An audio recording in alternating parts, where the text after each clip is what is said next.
Batting seventh, the pitcher today, number 6, Austin Smalley. In the 8th spot is the DH, number 30, Alec Corona.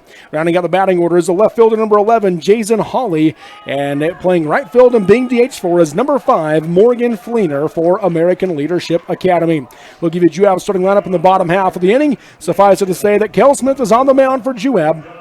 Again, he started earlier today, and he ended up getting pulled after 3 innings pitched, 3+ innings pitched. He threw 58 pitches, so they have him for 52 more in this game. They can go with him here today against American Leadership Academy. Johnson stands in on the right side. First pitch from Smith, misses high, ball 1, and that's where his struggles were earlier today, was he just kept missing high. Yeah, he did, and that's where he's starting off right now, but he's got a dangerous hitter at the plate in Johnson. Once he gets on the bases, he can really move around the bases quickly. Deep fly ball to left center field is down for a base hit. Johnson, that's going to hop to the wall. He's rounding second, and he will take off. The throw to third is not in time as he slides in safely. A leadoff triple for Braden Johnson as ALA starts off with some fireworks. Great hit. The second pitch of the game, and he just drove that into the left center field gap. He paused there for a second going to third, but slides in safe. It looks like the tag was back on his belt. So that'll bring Dason Cuthill to the plate now for ALA. Give him a mention for ALA that Austin Smalley's on the mound. He also pitched most of the first game earlier today against Grantsville, so I'm not sure how many pitches he has left. I just tried to look it up, and it has not been posted of what he threw earlier. And he pitched well in that game. Yeah. He did a good job. ALA got here by beating Grantsville at 4-1 this afternoon. While Juab, here's the 0-1 pitch to Cuthill. Ball's going to be in the turf for ball 1 in a 1-1 count. While Juab got the win over Canyon View in an exciting fashion. It was so fantastic. It was, your heart goes out for the loser of that game because it was just such a good game. Somebody had to win it, and that's an exciting way to do it. Line drive into right field by Cuthill, drives in a run. So ALA strikes first with back-to-back hits as the Cuthill comes through with the RBI, single into right, 1-0 Eagles. Good piece of hitting there by Cuthill. He got a ball on the inside of his hands, and he just kind of went in to out with it and pushed it out to right field and scored a run.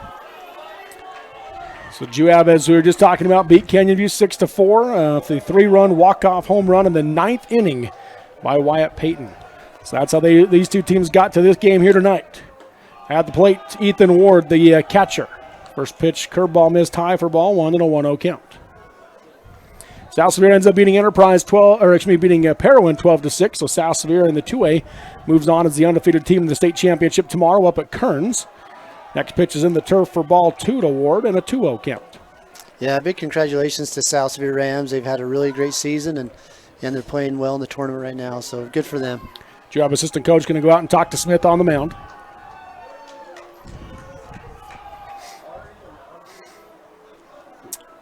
Canyon View wasn't able to hit Smith this morning in the 3 innings he pitched, but he walked 5 guys, and so that's where they ended up pulling him out, was he just kept walking guys, and so they ended up pulling him at that point, and so they've got the 52 pitches, but he's, again, struggling there a little bit, leaving things up, which led to the triple in left center field, and so he's missing his spots right now is Cale Smith for Juab. Yeah, coach just trying to settle him down, letting him know that, hey, they're behind him, they're going to help him, and go out there and pitch his best game.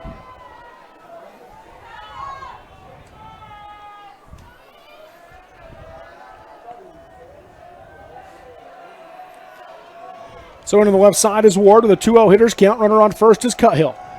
Pitch, swung on, line drive into the right center field gap is down for a base hit. Rosenbeck can't cut it off. It goes all the way to the wall, and that'll score another run as Ward chugs for third with a stand-up RBI triple, 2-0 ALA. That ball was just roped to the right center field gap. He just hit it through both the left and the center fielder, right fielder. They couldn't catch up with it, and they had no chance to get him at third. They will bring in a speed-up runner for the catcher, Ward. He seemed to run the bases pretty well right there to me. Yes, he did.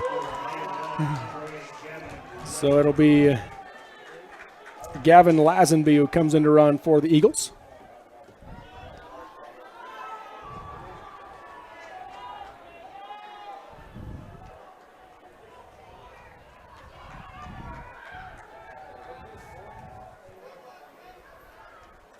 Down on the right side is Jager Nelson. Called strike one.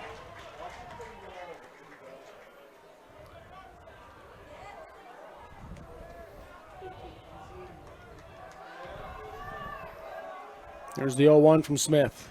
Curveball misses high for ball one and a 1-1 count. A couple of those strikes where he has missed, like you alluded to earlier, he's left him just right high in the zone and giving those guys an opportunity to square that ball up. 1-1, ground ball to the left side, foul for strike two and a 1-2 count.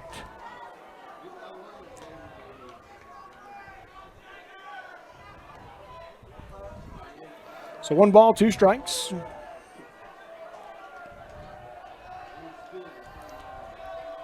Here's the pitch. Swung on and fouled to the right side, out of play as Nelson battles to stay alive in the at-bat. He's trying to keep his pitch count low so he can go as deep into this game as possible for his team. 1-2 pitch misses over the top of Nelson. Wyatt Payton did a good job of making the catch on that one to hold the runner at third. Yeah, very good job catching that behind the back of Nelson.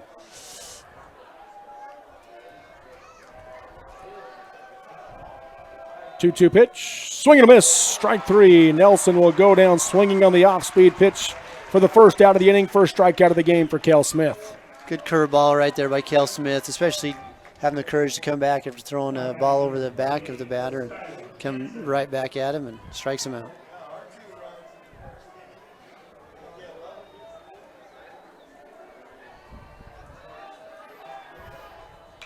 Now at the plate, Skylar Hansen fouls off the first pitch to the right side. Strike one, 0-1 count.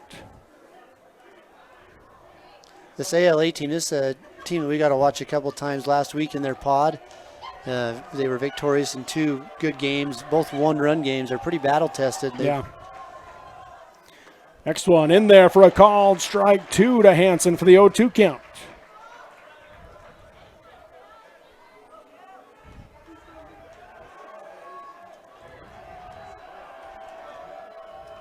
1-2 pitch misses high, or 0-2 pitch misses high for ball one. Now a 1-2 count to Hansen.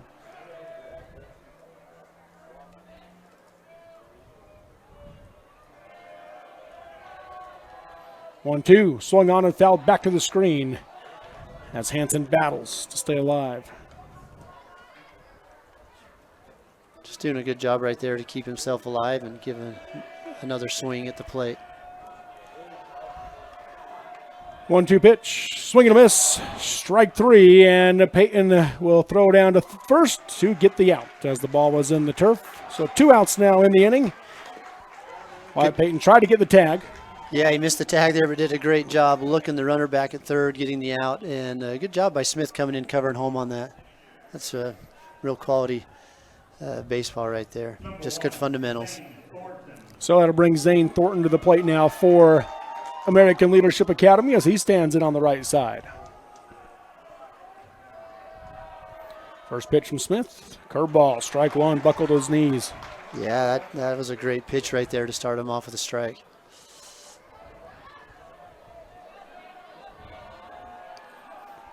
Here's the 0-1 from Smith. Another curveball, swing and a miss, strike two. 0-2 count.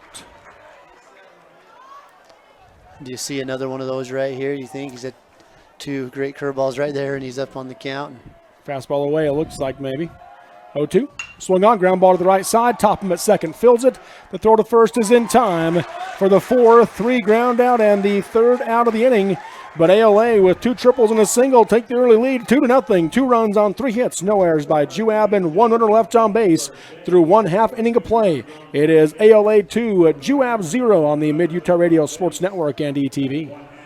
Since 1947, Barney Trucking has built a reputation of unparalleled customer service and satisfaction in the trucking industry. Barney Trucking is now hiring drivers statewide, including Beaver, Millard, Sevier, San Pete, Juab, Carbon, Emery, Utah, and Salt Lake counties, as well as many other locations. The job includes a home daily schedule, excellent pay, benefits, training, retirement, a positive work environment, and requires a Class A CDL license with doubles endorsement. To apply, go to barneyjobs.com. That's barneyjobs.com.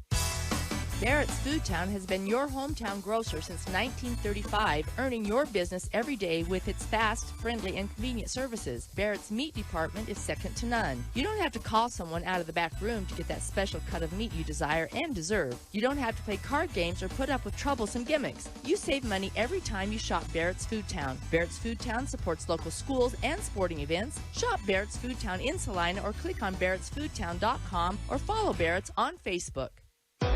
D.P. Curtis Trucking works hard to move America and get their drivers home on the weekend. D.P. Curtis hires reliable drivers with competitive starting pay and raises after 90 days. Additional pay for tarps, drops, picks, and additional trailers. Employment options include insurance, 401k, paid vacation, and attainable bonuses, and more. Why would you drive for anyone else? Call D.P. Curtis Trucking for details, 435-893-2886. That's 893-2886, or click on dpcurtis.com.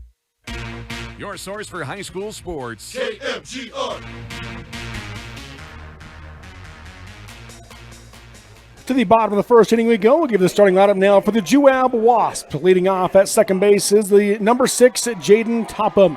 Hitting in the 2-hole, the right fielder, number 23, Porter Bowles. Batting third, the third baseman, number 9, Cooper Ford. In the cleanup spot, the left fielder, number 5, Triker Greenouch.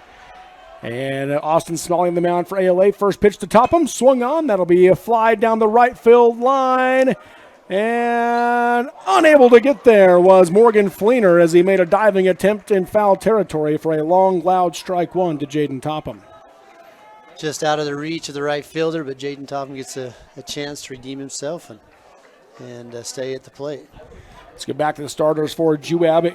Hitting fifth is the catcher, number 26, Wyatt Payton. Batting sixth, the shortstop, number 11, Austin Park. Hitting seventh, the first baseman, number 15, Jackson Adams. Here's the 0-1 now to Topham. Swung on, chopped back in the middle, off the glove of Smalley. Picked up by Nelson. The throw to first is not in time. What a great play by Nelson to even make that one close. That really was. He made a great play through across his body, off his back foot, and just a little high, but great play.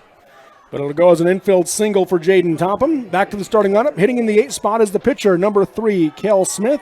And the DH is number 27, Tyler Newton. He'll round out the batting order.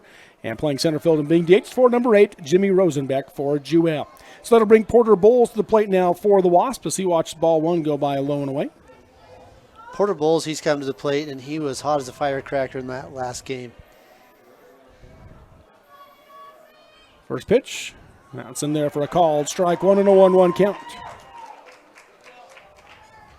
He's very calm with the plate. He doesn't get nervous. And last game, didn't try to do too much with the ball. He just hit it where it was pitched and had a great game. Topham takes a 2-step lead at first. Next pitch is swung on, fouled to the right side out of play for a strike. 2 and a 1-2 count to Bowles.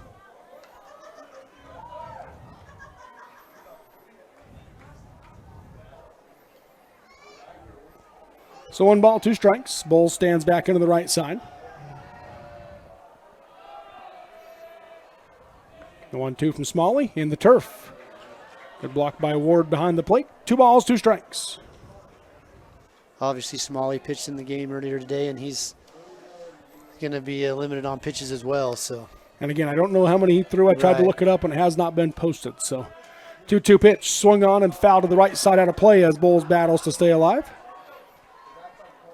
Because of the rush in between games, didn't have a chance to go grab Coach Johnson for ALA. So wasn't able to get his thoughts and couldn't ask him that question either. Yeah. 2 balls, 2 strikes. Topham takes a lead at first. Smalley comes set. The 2-2 to Bowles. Called strike 3 on the curveball as Bowles will go down looking for the first out of the inning, first strike out of the game for Austin Smalley. Really good curveball right there. Just caught Bowles off guard, and he watched that go by. So the third baseman, Cooper Ford, stands in now for Juab.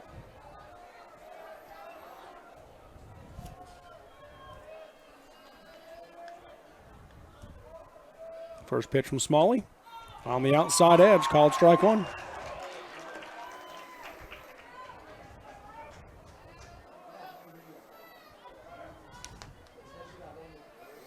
Topham getting a little bigger lead now. Throw over to first, a little bit high and not in time. Good job by Hanson at first to make sure that one didn't go down the line. Smalley noticed that bigger lead as well. Threw over there. So Topham shortens lead back up a little bit. 0-1 pitch, misses low and in, and Topham takes off. He slides in head first as Ward was then able to dig the ball and make a throw. So Jaden Topham moves into scoring position. 1-1 count now to Cooper Ford.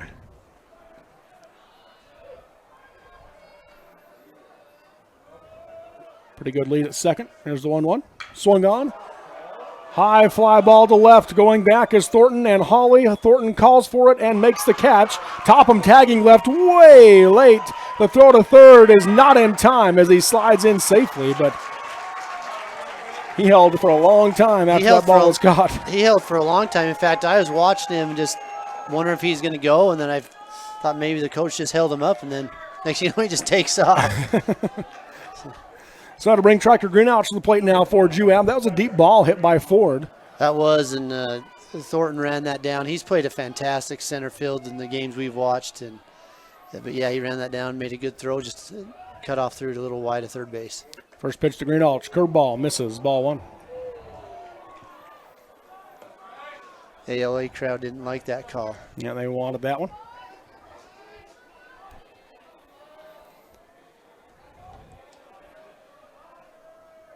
The 1-0 from Smalley.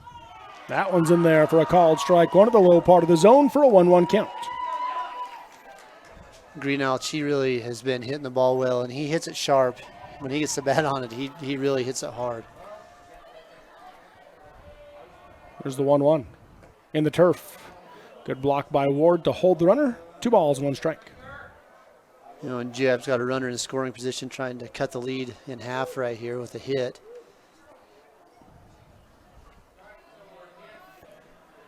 Greenouch stands back into the right side as Topham takes a lead at third. There's the 2-1 from Smalley. Rolling away for ball 3 and a 3-1. Hitters count now to Greenouch. I would expect we'd see him with a big hack right here. I think so. And he takes a hard swing, but it's a very controlled swing. Mm-hmm. Yeah, doesn't get loose on it. 3-1 count as he stands back in. Smalley comes set. 3-1 pitch. Swung on line drive back up the middle for a base hit, and Greenouch drives in Juab's first run of the game with an RBI single to center. So 2-1 now your score. And that'll bring Wyatt Payton to the plate, and the Juab crowd on their feet for this one.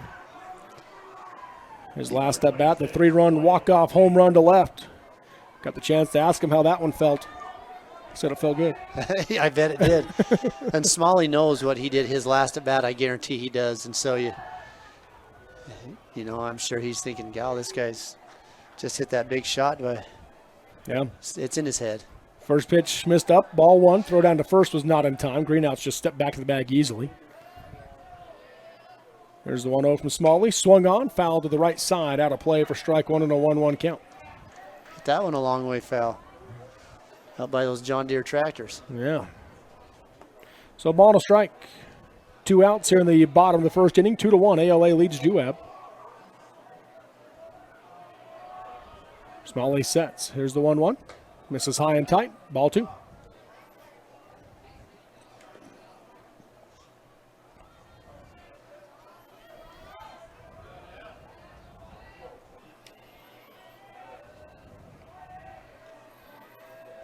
There's the 2-1. Misses low and in. Ball 3. Hitters count for Wyatt Payton. And again, I would imagine we'll see a pretty big hack right here if it's in the zone. You know, and his patience at the plate's paying off, that and he can expect a strike here. 3-1 pitch from Smalley to Wyatt Payton. This is low for ball 4, so that puts 2 on now for Juab with Austin Park coming to the plate. Time called, and Coach Johnson's out of the dugout. I don't know if where Smalley, again, pitch-wise is at, but they are going to bring in the right fielder, so he must be out of pitches. So he's able to get 2 outs, but he will leave in the first inning, will Austin Smalley, as they make a pitching change here in the bottom of the first. 2-1, ALA leads Juab. Juab with 2 runners on, and Austin Park coming to the plate next on the Mid-Utah Radio Sports Network and ETV.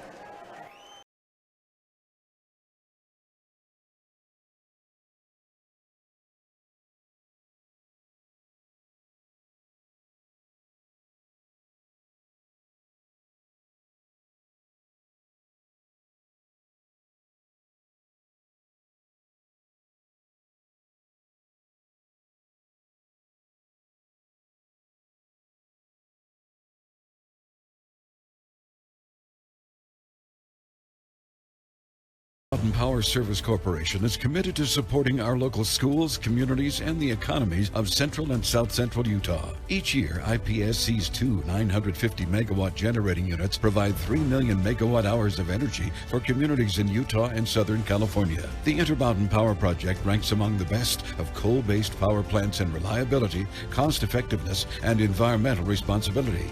IPSC, honored to sponsor this sports broadcast. Jones and DeMille Engineering is proud to be a part of Utah's rural communities and loves to cheer on the youth of rural Utah. We take great pride in helping shape the quality of life by offering full engineering and architectural services, municipal and private business software solutions, and community involvement. Jones and DeMille is your go-to resource for planning, funding, designing, and infrastructure needs. We strive to serve with a professional, personalized rural touch to provide value that reaches beyond the project. Jones and DeMille Engineering, shaping the quality of life together. Live high school sports action on KMGR. So Morgan Fleener in to pitch now for the American Leadership Academy Eagles. He'll replace Austin Smalley. And the first batter he faces is Austin Park. Juab as he stands in on the right side. 2 on and 2 outs. First pitch misses high and tight, ball 1. Fleener, a right-handed pitcher for the Eagles. Didn't see him last weekend or this weekend yet. So Yeah, it's the first time we've seen him on the mound for ALA. next one's fouled back by Park for strike 1 and a 1-1 count. Fleener steps in to pitch to a really good hitter, really good baseball player here with Austin Park. He's had a great tournament at the plate, had a great tournament at his position. The 1-1 from Fleener. Swung on, ground ball, sharply hit, fielded by Nelson. The flip to second is in time for the 6-4 fielder's choice, and the third out of the inning. Juab gets one back as they score 1 run on 2 hits, no errors by ALA, and 2 runners left on base. Through 1 inning of play, it is ALA 2, Juab 1 on the Mid-Utah Radio Sports Network and ETV. We sell more, so you pay less. Jorgensen Automotive Group, the #1 volume dealer in San Pete and Sevier counties. And we ain't just whistling Dixie. It's a matter of fact. You don't get to be #1 without having great deals on great cars, paying top dollar on trades, and taking great care of your customers. So that's all we do, all day long. Jorgensen Automotive Group, the #1 volume dealer in San Pete and Sevier counties. There's only one #1. Harmon Tire in Nephi is proud to sponsor this broadcast of high school sports and wants to wish the Juab Wasps good luck. Harmon Tire, 895 North Main in Nephi, has been a family-owned business since 1973, providing Nephi and the surrounding areas with exceptional service for over 40 years. Harmon Tire specializes in tires, alignments, brakes, steering, suspension, wheels, shocks, struts, and more. Stop by Harmon Tire on Main Street in Nephi or give them a call at 435-623-0720. That's Harmon Tire in Nephi. Go Wasps! Mason Machinery in Springville and Aurora have a non-stop tractor workhorse, just what you need for a non-stop world. Power Start tractors from New Holland provide unprecedented power, comfort, and performance in a utility tractor so you can tackle grounds, municipal or farm tasks with ease. Choose from 6 models from 64 to 117 engine horsepower with an open-air ROPS platform or spacious Vision View cab. Learn more about the Power Star family of tractors. Stop by Mason Machinery in Springville and Aurora today. This is Central Utah's sports leader, KMGR. To the top of the second inning we go in this elimination game, the 3A Baseball State Tournament. Quarterfinal game, you could call it that, as the winner moves on to the semifinals tomorrow morning. ALA leads Juab 2-1, and the Eagles will bring the 7, 8, and 9 batters to the plate this inning to face Kel Smith of Juab, Austin Smalley, Alec Corona, and Jason Hawley. If we get to the 4th batter, the top of the order with Braden Johnson. First pitch, called strike 1. Curveball here, and just a check swing, ground ball to the left side, fielded by Ford. Throw to first is in time. Cooper Ford with the nice play at third base for out number 1. Great play running in on that slow hit ground ball to get a run and throw, and just did a great job staying with it. So 1 out in the inning. Alec Corona, the DH, stands in now.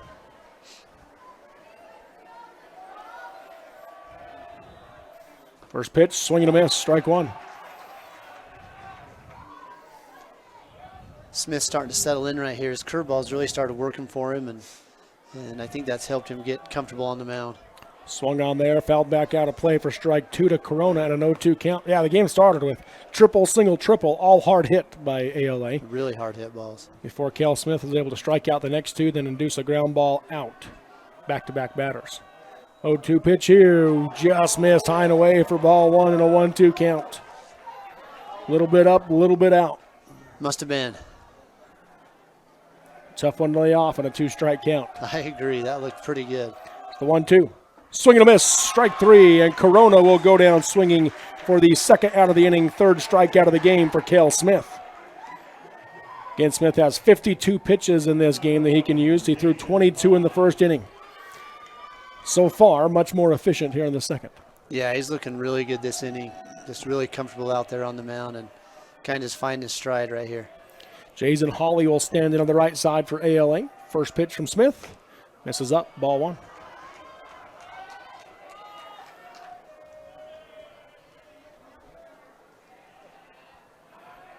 One-0. Curveball, strike 1. 1-1 count. The curveball's been really effective. Just a really good-looking curveball this last inning and a half. So there's the 1-1 pitch from Smith. Another curveball, called strike 2, and ALA doesn't like it. Felt like it came out of the zone. So a 1-2 count. Come back inside of the fastball. There's the 1-2. Nope, fastball away, ball 2, 2-2 count. That was definitely out of the zone. So 2 balls, 2 strikes, and 2 outs here in the top of the second. 2-1, ALA leads Juab, nobody on base. There's the 2-2 from Smith. Swung on, looped into right center field. Bowles going over, and he will cut it off. It's a 2-out single for Jason Hawley for ALA. Good hit right there by Hawley. Has 2 strikes on him. Has just a good defensive swing and hitting that out into the right center field gap. So that will bring the leadoff batter, Braden Johnson, up for ALA. Hit a triple into left center field in his first at-bat. Yeah, he roped a triple. That thing was just smashed. First pitch here. Curveball drops off the table, ball 1.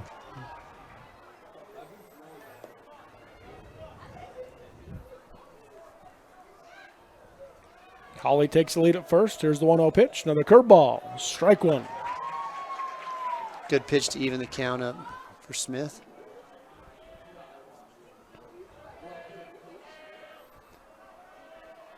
One pitch. Called strike 2 and a 1-2 count.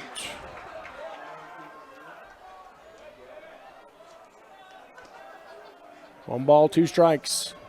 Johnson back in on the right side. Here's the 1-2 from Smith. In the turf. Good block by Wyatt Payton. Ball 2.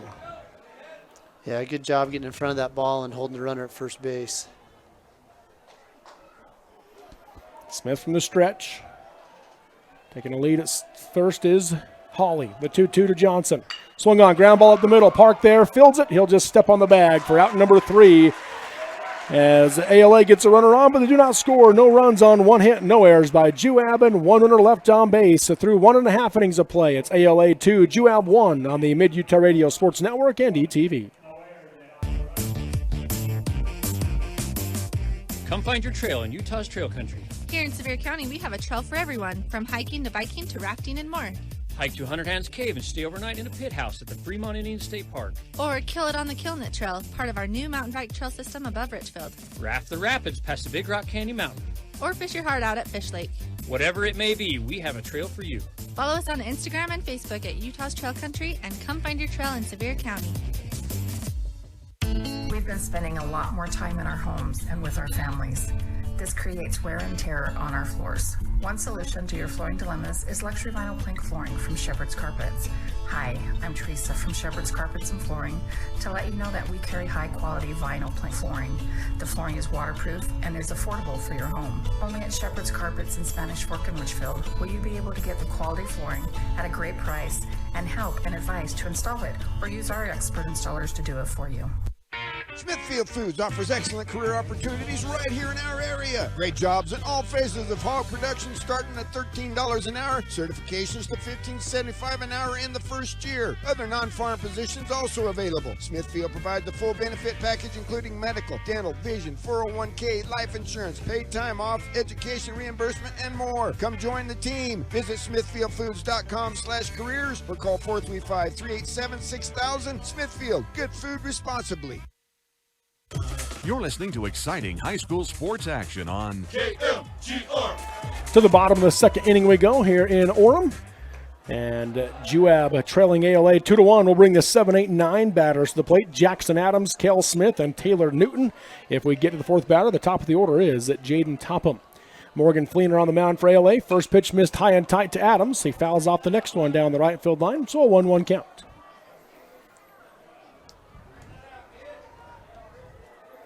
Adams will stand back in on the right side. Fleener, again, a right-handed pitcher, came on in relief after Smalley ran out of pitches in the first inning.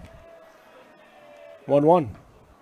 Called strike two in the low part of the zone for the 1-2 count. One thing that's for sure is the umpire's always going to please half the people.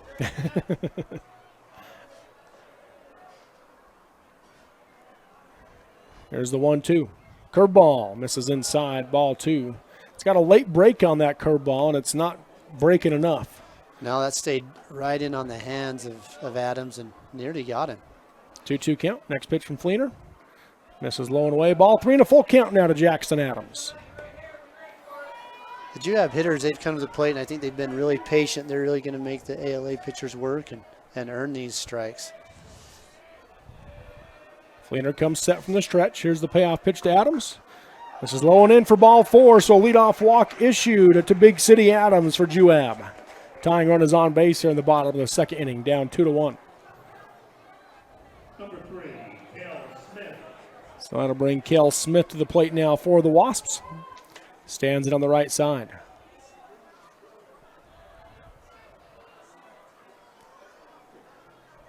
First pitch. He misses high and tight for ball one. Catcher's going to go out there and try to settle his pitcher down. Ethan Ward behind the plate. Coach Ludlow comes down to talk to Kel Smith. No outs here in the bottom of the second. Jackson Adams on first for Juab. 1-0 pitch, big swing from Smith for strike one, 1-1 count. Real big swing on that high fastball. It just looks so good he couldn't lay off it. Here's the 1-1 from Fleener. Swung on, line drive, one hop by the second baseman. Throw to second in time, throw to first is not in time. So a 4-6 fielder's choice hit into by Kel Smith as they get Adams out at second for the first out of the inning.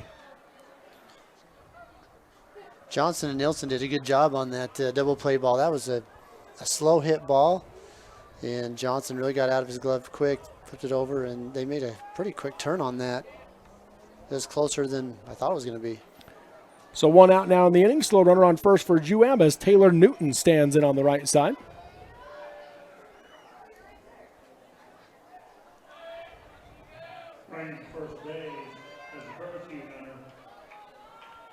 They do bring in the speed-up runner, Keaton Mace for the pitcher Smith.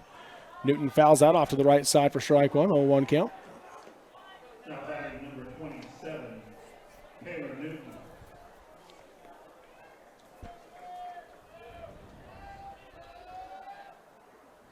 Fleener comes set. 0-1 pitch right down the middle. Strike two to Newton and an 0-2 count. Good pitch right there by Fleener to go up 0-2 in the count. The 0-2. Mays takes off. Line drive up the middle. And Thornton makes the catch. Looking for the double play on the throw to first, and it's offline. So Mace will get back to the bag. A line out to center field by Newton for the second out of the inning. Well struck, just right at Zane Thornton. Yeah, he was running in on that ball, and he's kind of frustrated he didn't make a better throw. He almost had a double play there.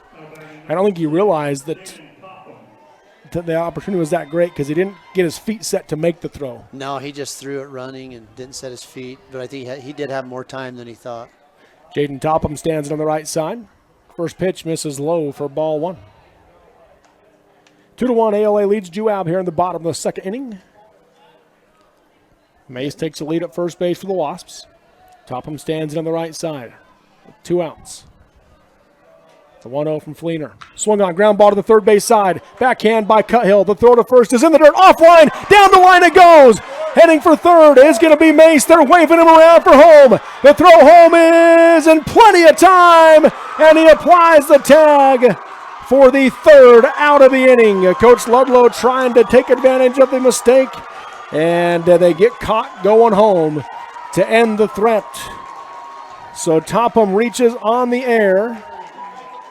And then Mace just gets caught trying to go from first to home on the play as the inning comes to an end. So Juab threatens, but they do not score. No runs on no hits. 1 error committed by ALA and 1 runner left on base through 2 innings of play. It is ALA 2, Juab 1 on the Mid-Utah Radio Sports Network and ETV. Legendary NBA coach Phil Jackson once said, yes, victory is sweet, but it doesn't necessarily make life any easier the next season or even the next day. We applaud our student athletes for their hard work and determination on the court and in the classroom. Make your kids' education a priority. Find out what you can do. Brought to you by Sunrise Engineering, promoting excellence in sports and promoting excellence in education.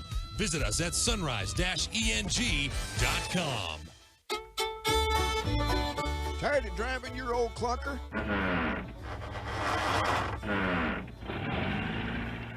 Sahara Motors is your local Ford, Chrysler, Jeep, Dodge, Ram, and travel-long trailer dealer and one-stop shop for new and used vehicles. Family-owned and operated, and all vehicles are sold at a price your wallet will appreciate. Stop in and ask Cody Winnie about 0% 72-month financing OAC and see why so many people choose to buy from Sahara Motors in Delta. Central Valley Medical Center's orthopedic team is a proud supporter of Juab baseball. Dr. Joel Holman and Dr. Chris Karish provide knowledge and expertise in what your young athlete needs to be successful in recovering from any injury, from minor sports injuries to orthopedic surgery needs. Let the CVMC orthopedic team get you back on the field as soon as possible. Schedule today, 435-623-3200. Go Wasps! Your connection for high school sports. KFGR. 2, 3, and 4 hitters coming to the plate this inning for American Leadership Academy as they lead Juab 2-1. First pitch to Dason Cuthill missed high and tight for ball 1. Here's the 1-0 from Smith. That one drops to the table low for ball 2, and a 2-0 hitters count now to Cuthill. Cuthill will be followed by Ethan Ward, then Jagger Nelson. If we get to the 4th batter, that will be Skylar Hansen. Cuthill comes to the plate with he had an RBI single in his first at bat. Smith hits the outside corner on that one for strike 1, and a 2-1 count now to Cuthill. Yeah, part of the 3 straight hits to start the game for ALA. Here's the 2-1. Swing and a miss, strike 2. Good breaking ball right there by Smith. He's really got that working for him tonight. Smith has 14 pitches left and can finish the batter coming into this inning, so he's already thrown 4 of those 14. Here's the 2-2 to Cuthill. Ooh, just missed for ball 3. Juab wanted that curveball. Yeah, they really did. Maybe tonight you're not making half the crowd mad or happy one way or another, but it looks like Juab has a little bit bigger crowd here tonight than ALA does. 3-2 pitch. Hits him in the helmet. So Cuthill with the leadoff hit by pitch. Either ball 4 or the hit by pitch, he heads to first. So that'll bring Ethan Ward to the plate now for ALA. That's why you wear a helmet right there. That's right.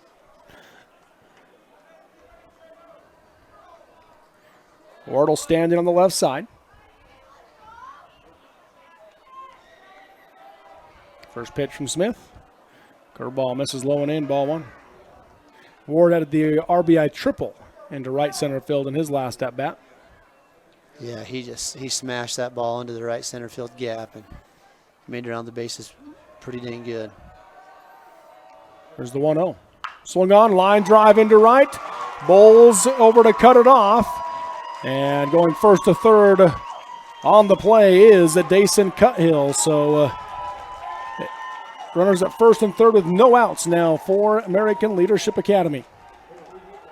Coach Ludlow is out of the dugout. Looks like that might be it for Cale Smith. He was running close to being out of pitches anyways, and so it looks like they're going to end this one with for him. So Smith's out of the game. They're going to bring Triker Greenouch in from left field to pitch next for Juab. We'll let you know more of the changes when we come back here at UCCU Ballpark. 2-1, ALA leads Juab in the top of the third inning on the Mid-Utah Radio Sports Network and ETV. Nephi Federal Credit Union in Nephi offers convenient service and a variety of financial services. They're your hometown credit union that's been serving local residents for over 63 years, longer than any other financial institution in Nephi. The staff invites you to check out their incredible rates on a variety of loans and savings accounts. Nephi Federal Credit Union, 155 North Main in Nephi. Call 623-1895. That's 623-1895. Nephi Federal Credit Union, proud supporter of the Wasps this season. Since 1947, Barney Trucking has built a reputation of unparalleled customer service and satisfaction in the trucking industry. Barney Trucking is now hiring drivers statewide, including Beaver, Millard, Sevier, San Pete, Juab, Carbon, Emery, Utah, and Salt Lake counties, as well as many other locations. The job includes a home daily schedule, excellent pay, benefits, training, retirement, a positive work environment, and requires a Class A CDL license with doubles endorsement. To apply, go to barneyjobs.com. That's barneyjobs.com. Live play-by-play coverage of local high school sports. KMGR. Welcome back here to UCCU Ballpark. Tractor Greenouts will come in from left field to pitch now for Juab. Bryce Bowles will take over in left field as he comes into the game for Cale Smith, and Cale Smith leaves after going 2+ innings in this one. He gave up 5 hits. So far, he's given up 2 runs, and he is responsible for the 2 runners on base as well for ALA, and ALA will bring the cleanup hitter Jager Nelson to the plate next.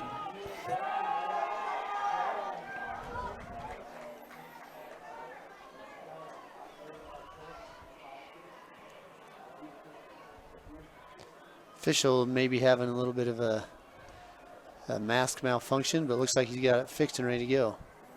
So Nelson will stand in on the right side. Out first is the speed-up runner for Ward. Or maybe did they leave Ward out there this time? No, they changed him, it looks like.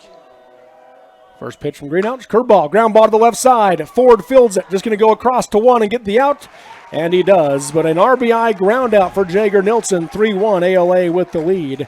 And moving up to second on the play was the speed-up runner for Ward. 1 out in the inning. Good play right there to make sure you get an out. So it'll bring Skylar Hansen to the plate. Should be, I believe, Gavin Lazenby that's out at second base for ALA. First pitch swinging, fouls it back out of play for strike 1.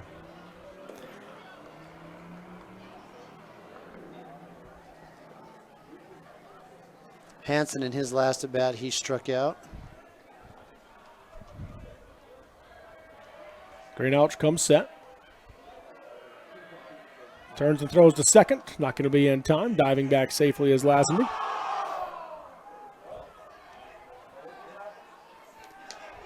0-1 count.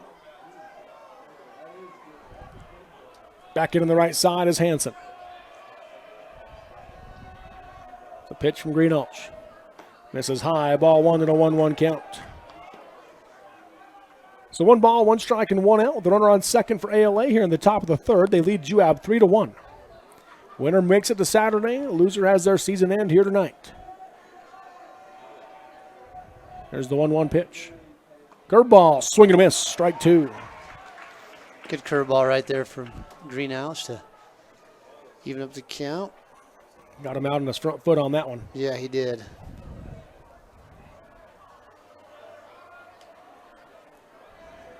Here's the 1-2 pitch. Check swing, thought about it, held off, and watched ball 2 go by low for the 2-2 count.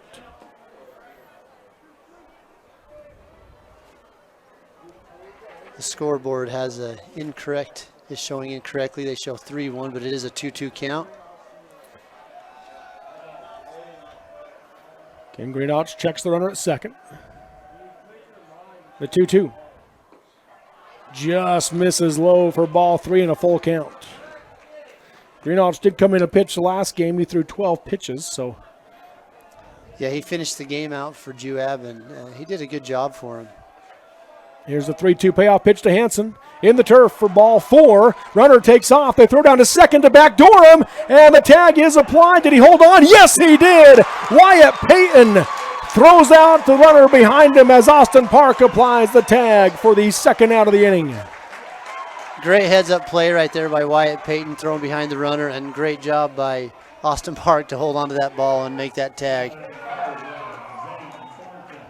I'll be honest, I don't know how he caught that. It went right underneath the runner. I don't know how he saw that go into his glove, but Coach Hansen, one of the assistant coaches, is out there to talk to the ump about it. The first base coach, not sure why it wouldn't be Coach Johnson, but they will confer.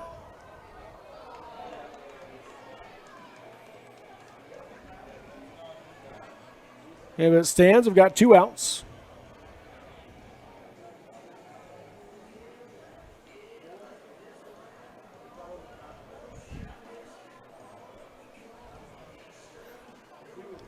Umpires coming together.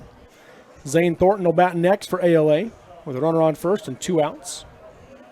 They lead up 3-1 over Juab here on the top of the third inning. I think that's going to be a pretty tough call to overturn. The official field ump, he was right on top of it, and this is a really good throw, really good catch, and they call him out. Sometimes you wonder if they're just doing that to appease the coaches. Yeah, I think a lot of times they're doing that to appease the coaches and maybe talking about what they're going to do for dinner after the game. Yeah, that's right. So Zane Thornton will stand in on the right side now for ALA.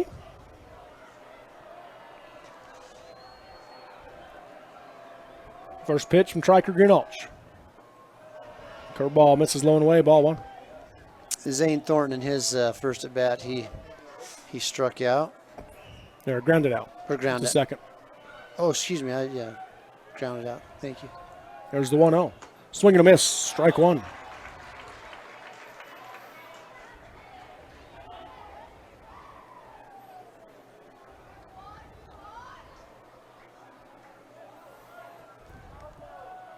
Greenouch comes set. 2 outs, runner on first, the 1-1 pitch. Misses low, ball 2 and a 2-1 count.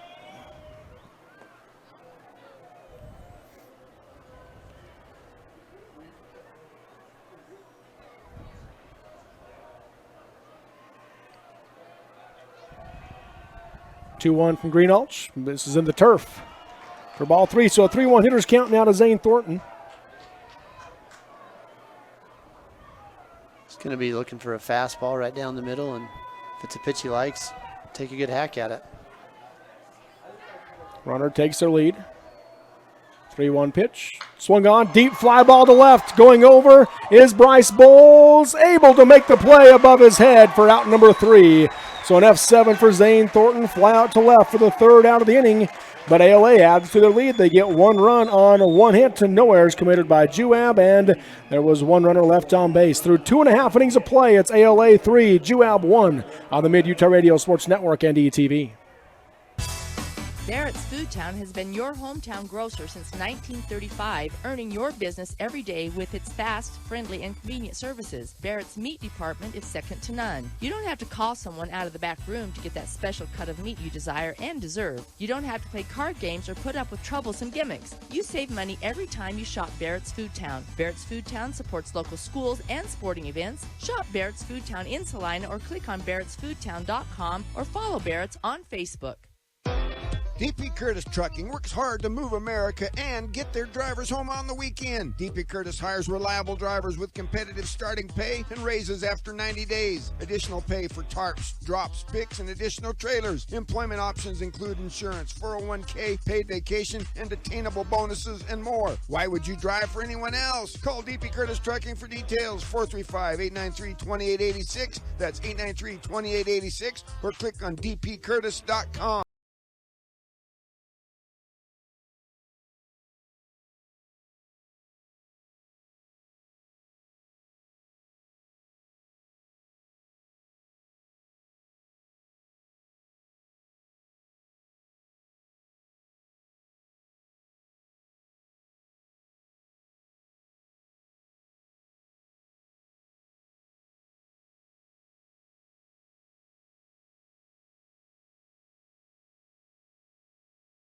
You're listening to Utah's sports leader, KFGR. To the bottom of the third inning we go here in Orem. 3-1, ALA leads Juab in this 3A baseball elimination game. Porter Bowles, first pitch swinging a fly ball into right center field. That's down for a base hit as Bowles rounds first and headed to second, and he will come in standing up with a leadoff double for the Wasps. Bowles continues to stay hot at the plate. He has just pounded that right center field gap. He has, and you know, Thornton did a good job getting back to that and cutting that ball off. That gets behind him. That's a triple for sure. So that will now bring the number 3 hitter to the plate for Juab, Cooper Ford. He'll be followed by Triker Greenouch, and if we get to the fourth batter this inning, that will be Wyatt Payton. Well, Ford coming up, they're having the left fielder back up a little bit. This heart of the order for Juab has a lot of power. Yeah, and his last at bat, he did fly out to right or left center field, but he hit it hard. It was a sharp hit ball. And Fleener misses high and tight for ball one there. Comes set from the stretch. There's the 1-0 pitch. Swung on. That's fouled down the right field line, and it will get out of play down in the bullpen. Strike one. 1-1 count.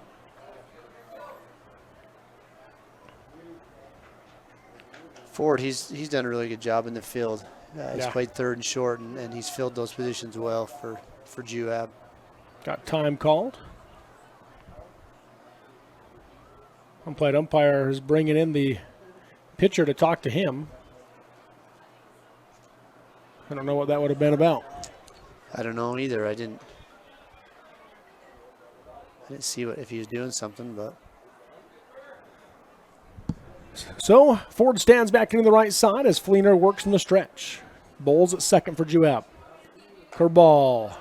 Strike two and a 1-2 count to Cooper Ford. The ALA crowd, they really wanted that pitch, and they went from Oz to cheers right there. 1-2 misses in the turf for ball two and a 2-2 count now to Cooper Ford.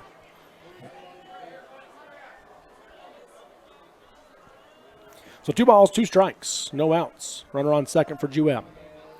Fleener sets. There's the 2-2 to Ford. That's in the dirt. Gets under the legs of the catcher Ward, but stayed right there close to him, so Bowles did not take off. Ball 3, full count now to Ford. Coach Ludlow cheering on his number 3 hitter.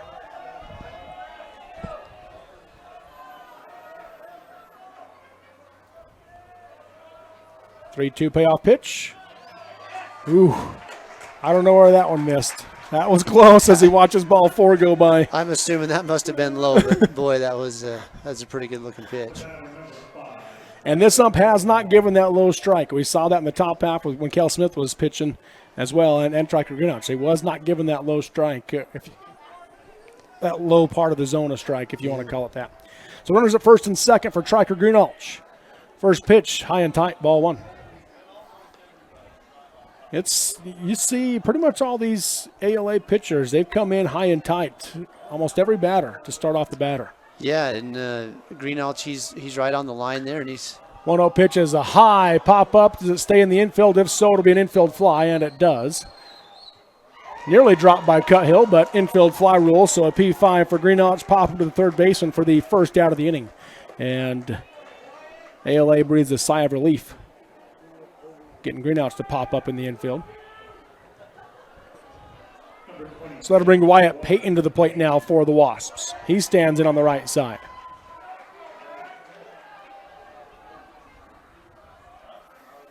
First pitch, line drive right back up the middle, through for a base hit. Bowles will round third. He's going to come in to score. And heading for third, the throw is offline. Sliding in safely is Cooper Ford as the throw was high. And so it's an RBI single for Wyatt Payton to make it a 3-2 ball game, and the tying run is 90 feet away with 1 out.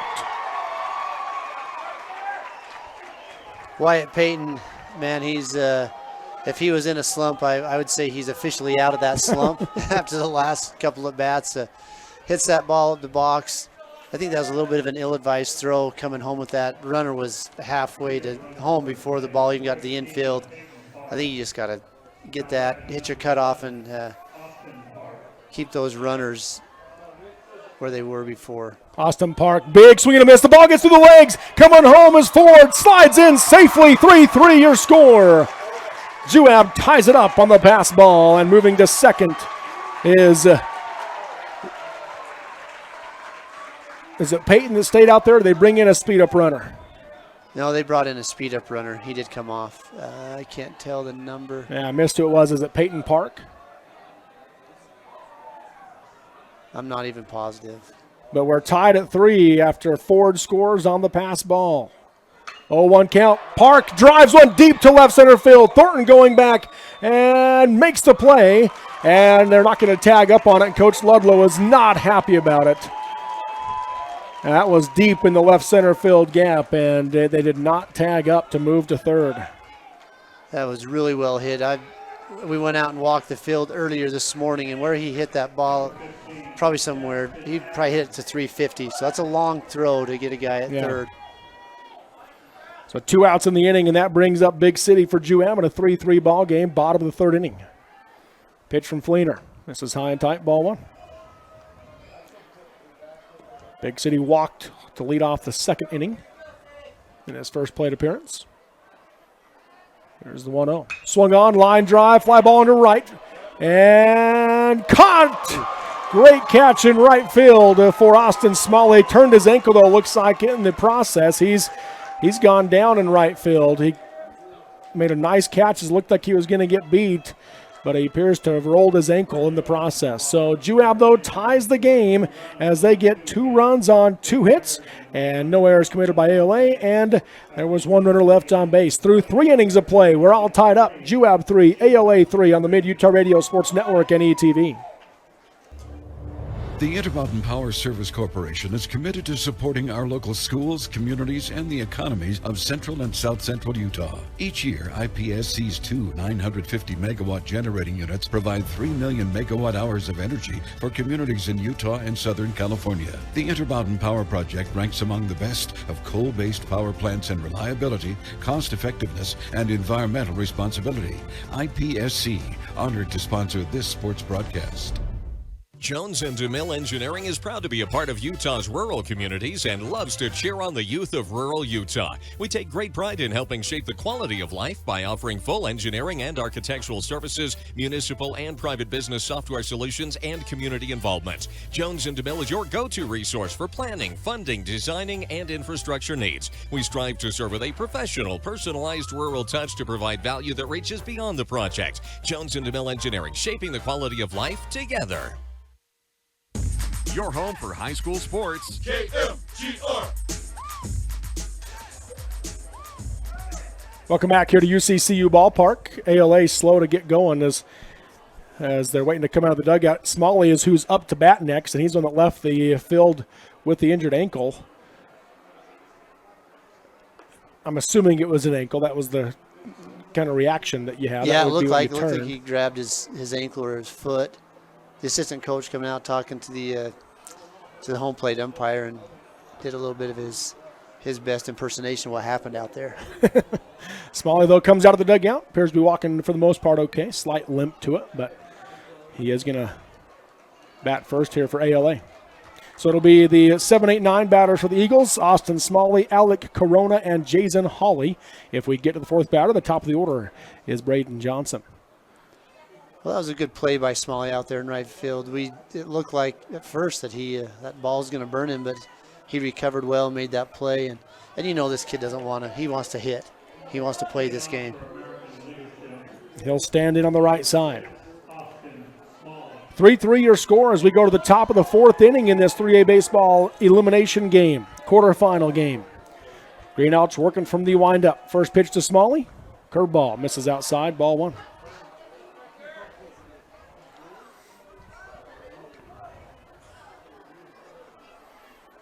Now Coach Johnson coming over to talk to the umpire. Not sure what that would be about either. Just letting him know he hadn't got over to the coach's box yet to coach third base, and he didn't want to get hit by a pitch or something, I guess. Yeah. So 1-0 count. There's the pitch from Greenouch. This is high and away ball 2 and a 2-0 count now to Smalley. Greenouch throws the ball pretty well. He's got a lot of pop to it. Next pitch misses low and in for ball 3, so a quick 3-0 count. Greenhalgh with his work cut out for him now. Down 3-0 to Smalley, who stands back in on the right side. 3-0 pitch. Oh, automatic. Strike one. Yeah, the umpires do a good job trying to make this a hitter's game and make sure they stay in the box. And so Smalley will see another. Here's the 3-1 hitter's count pitch.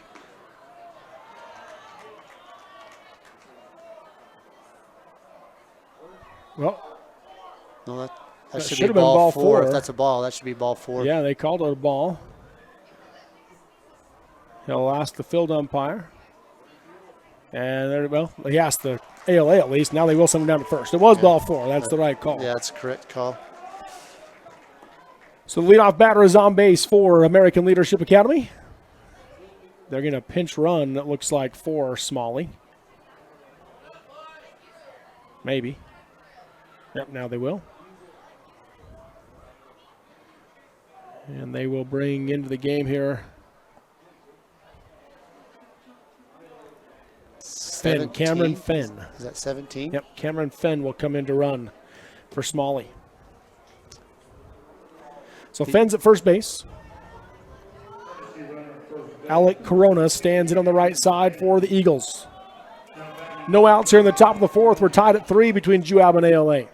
Greenhalgh comes set. First pitch in the turf, ball 1. And Juab assistant coach out of the dugout. He's going to go talk to Triker after walking the first guy and throwing a ball to the first pitch to the next batter. Looks like he might be just trying to overthrow just a little bit. Just going to try to settle him down and get him back in a groove.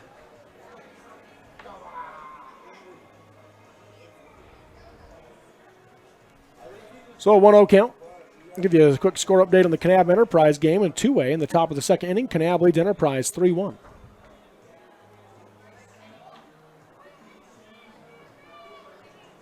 That should be a good game up there at Kearns. It's almost like an all-region tournament. Yeah, up there it wasn't for South Sevier. Yeah, it wasn't for South Sevier, right. It's the 1-0 pitch. On the outside half for a called strike 1 to Corona and a 1-1 count. Good pitch right there. Whatever the coach said was magic, and he settled back in. So ball and a strike. There's the 1-1. Swung on and fouled back out of play for strike 2 and a 1-2 count now. Ball bouncing around in the stands. The fans don't chase these balls as much as they do in big league parks when they can keep them. They kind of just let them roll around for a minute. Runner on first takes his lead. That's Fenn. No outs. Here's the 1-2 to Hawley. Just missed. Wyatt Payton did the frame job, didn't get the call. 2-2 count. He did a good job on that frame, and it looked like he might earn that strike, but he didn't.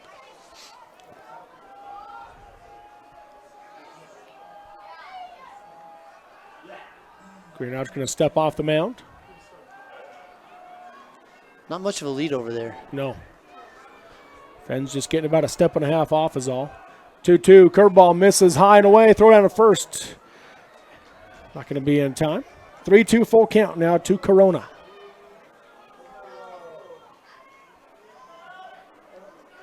That was a good back pick right there by Payton. The runner didn't even come off on his lead until almost the pitch was thrown and he had in his glove and payoff pitch, swing and a miss, strike 3. Corona goes down swinging for the first out of the inning. First strikeout of the game for Triker Greenhalgh.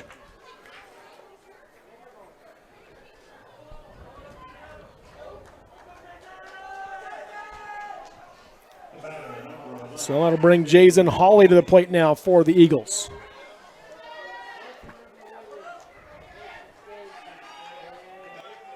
He stands on the right side with 1 out, runner on first. 3-3 ball game here in the top of the 4th inning. First pitch to Hawley. Swing and a miss, strike 1. Big swing right there by Hawley. And his first at bat, he hit a single to the right center field. And just kind of looped it over the infield. Yeah. Nothing you can do with that hit. I mean, over the second baseman's head and under your fielders. The 0-1. On the outside edge for a called strike 2. ALA doesn't like it. Wyatt Payton, I think, sold that one. He did a good job. He frames the ball really well back there. So no 2 count to Jason Hawley. The pitch from Greenelch. Squares the bunt, fouls it back. He's out, so he'll foul out Will Hawley. He doesn't realize it. Yeah, I'm not sure if he didn't realize he had 2 strikes on him or what the deal was, but that was a really good, I don't know if you saw right there, Wyatt Payton, he called for a high pitch right there, and he got it. And that's a hard pitch to bunt when it gets up in your chest. So. Yeah, not sure why he bunted. I don't even know what I don't know why he even tried to bunt. But. So does that go as a strikeout, or how does that count?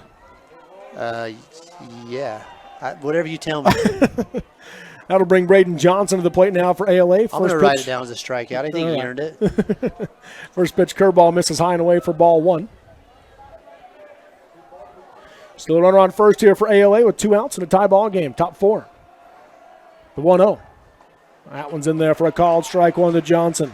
Johnson's 1 for 2. He had a triple to left center to lead the game off. Then he hit into a fielder's choice, grounding out to the shortstop to end the second inning. Here's the 1-1 now from Greenelch. Called strike 2.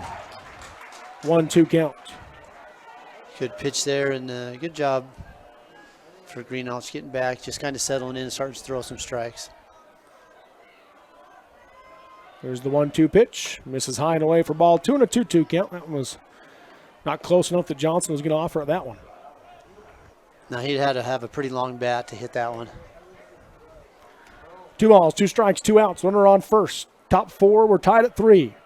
Here's the pitch from Greenelch to Johnson. Line drive into left. Bryce Bowles coming in. Makes the catch for out number 3.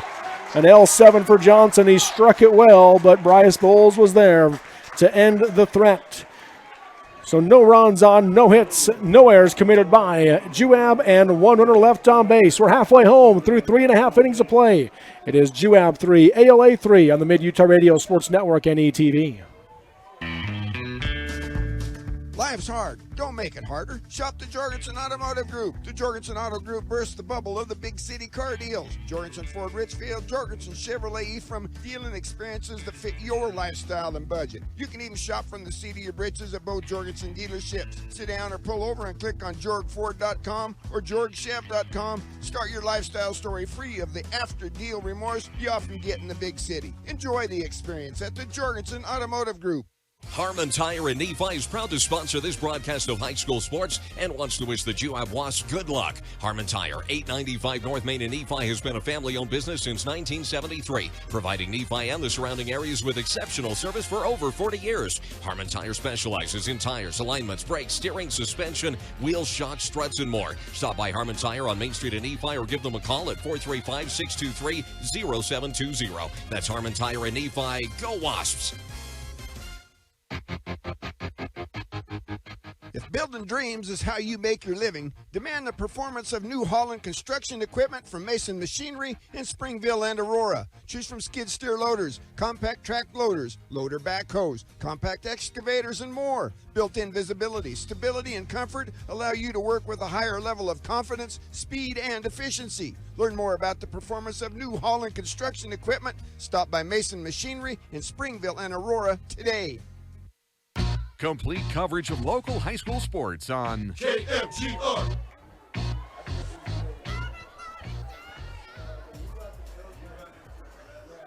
Coach Johnson coming to home plate. They mentioned, I think they just saying that they re-entered Smalley. So they pinch ran for him. Now Smalley has re-entered into right field for ALA. Juab will bring the 8, 9, and 1 batters to the plate this inning.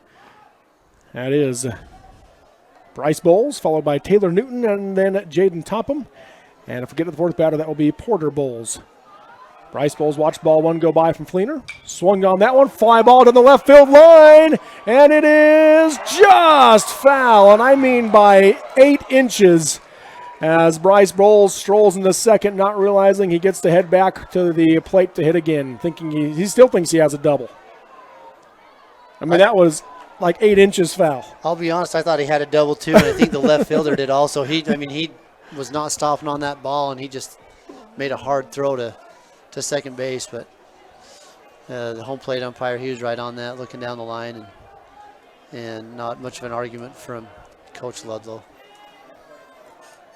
So here's the 1-1 pitch. Swung on. That one is definitely fouled on the left field line, out of play. Strike 2.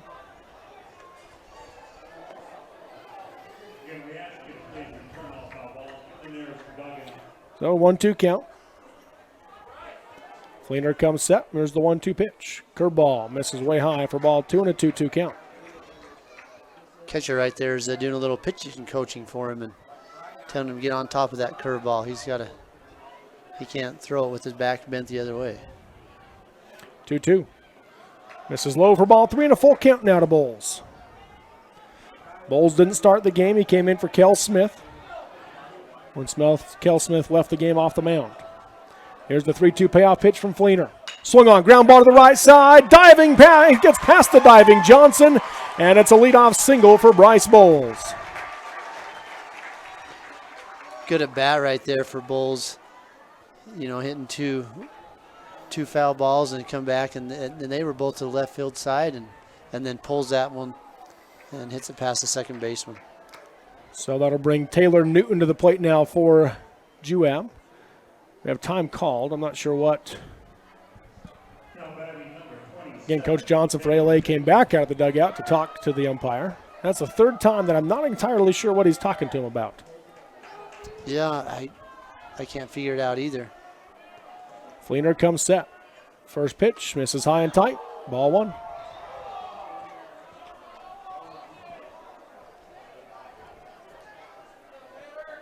Your score here in the bottom of the 4th inning in this elimination game, the 3A state tournament. There's the 1-0. Misses high. Ball 2 to Newton. 2-0 count.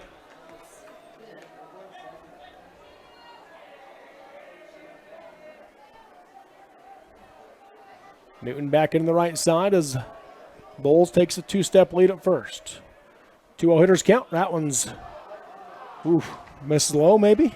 I don't know where that one went. I'll be honest, I don't know where that missed.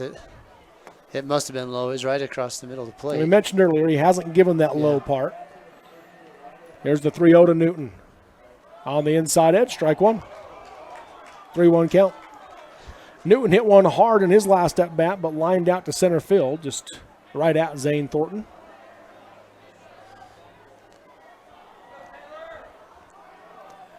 He's got a 3-1 hitters count here. A pitch from Fleener. Fouled back to the screen, strike 2 and a full count.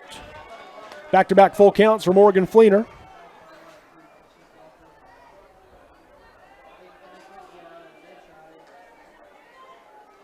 Bowles takes the lead at first. About a 2.5-step lead. Here's the payoff pitch. Runner takes off. Swing and a miss. Ball's in the turf. Nope, foul tip. He got a piece of it, did Newton. So he stays alive. Brings Bowles back there to first base. He got a really good jump on that, too. Yeah. So count remains full. Bowles back out at first. Here's the payoff pitch again. Swung on. Deep fly ball to left. Hawley is there. Settles underneath it and makes the catch. For out number 1. So an F7 for Newton. Fly out to left for the first out of the inning.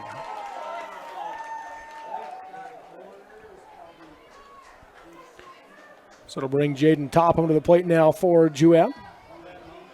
They're going to make a change here in the field, it looks like. They're going to bring Braden Johnson out of the game at second base. I don't know if they're going to get... So we saw him do this last game. I guess they're maybe going to go have him warm up in the bullpen. We saw them do that last game, then they didn't end up making the change. But they've brought in to play second base Haywood. So Haywood is now at second for ALA. And yeah, Braden Johnson's going to go down and get warmed up in the bullpen. Yeah, he's heading to the bullpen. The hard part when you do that is that if something happens where you need to maybe pull them out later and they want to re-enter them, you've taken that away. That re-entering ability away, and you've taken the sub of Haywood away. Yeah, I agree. It's ALA's the only team that we've seen do that in this tournament. First pitch swinging and missing Jaden Topham, 0-1 count. Topham has reached base twice with an infield single and an error by the third baseman. Yeah, he's making good contact this game, and And anytime you put the bat on the ball, you give yourself a chance to reach base. Runner takes off, ground ball to the third base side. Picked up, throw to the first is in the dirt. He can't dig it. Going first to third on the play. Wait, they've stopped it. They're saying it hit Topham's foot in the box, so it's just going to be a foul ball. Coach Ludlow cannot believe it. Jaden Topham's trying to figure out what's going on. Now the Juab crowd letting the umpires hear it as well. So it's just strike two instead. 0-2 count. Well, he got out of the box pretty quick. Didn't act like it hit him. Whether it did or not, I don't know. But 0-2 count with Bowles at first. The pitch from Fleener. That one misses high for ball one and a 1-2 count.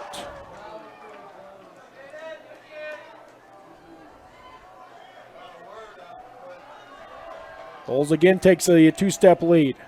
The 1-2 from Fleener as Bowles takes off, swing and a miss, strike three. Throw down to second is into center field as it kicks off the glove of Haywood at second base, and Bowles moves up to third. He will hold there. So a strikeout as Topham goes down swinging for the second out, but Bowles still second. Then he moves up to third on the air. And that's another one. If that's Johnson, does he catch that and not give up third base? yeah, that's true. He's got a really good glove over there on second base. You just never know. Yeah, that brings up maybe the hottest bat in Juab's lineup, Porter Bowles. First pitch, check swing, ground ball to the left side. It's going to stay fair, and Bowles scores. Throw to first is not in time. Porter Bowles beats it out. The check swing bunt gives Juab the 4-3 lead. That was bang bang at first base. That really was.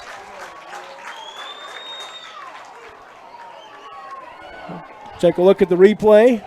Safe, says Dylan Smith, running the controls. He beat it out.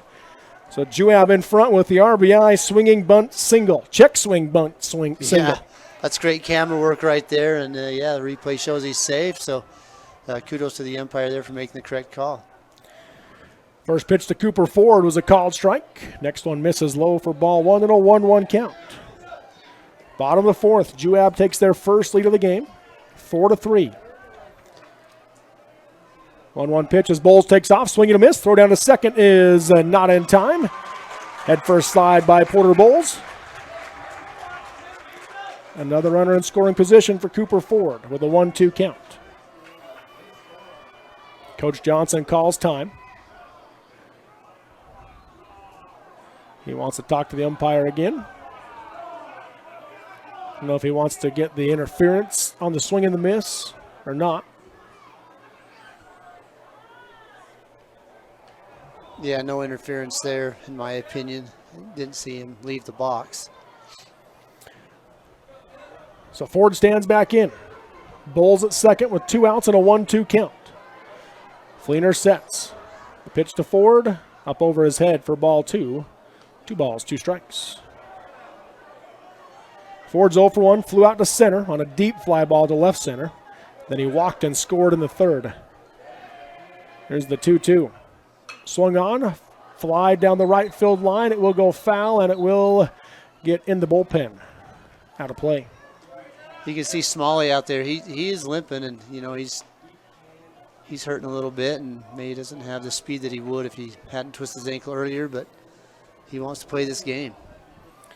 2 balls, 2 strikes still to Cooper Ford. So he digs back into the right side. Porter Bowles takes a lead at second. The 2-2 from Fleener. Swung on. Blooper to the left side, and Nelson is there at short to make the play. For out number 3, a P6 for Ford. Pop to the shortstop for the third out of the inning, but Juab takes the lead. They get 1 run on 2 hits. 1 error committed by ALA, and 1 runner left on base through 4. It's Juab 4, ALA 3 on the Mid-Utah Radio Sports Network and ETV.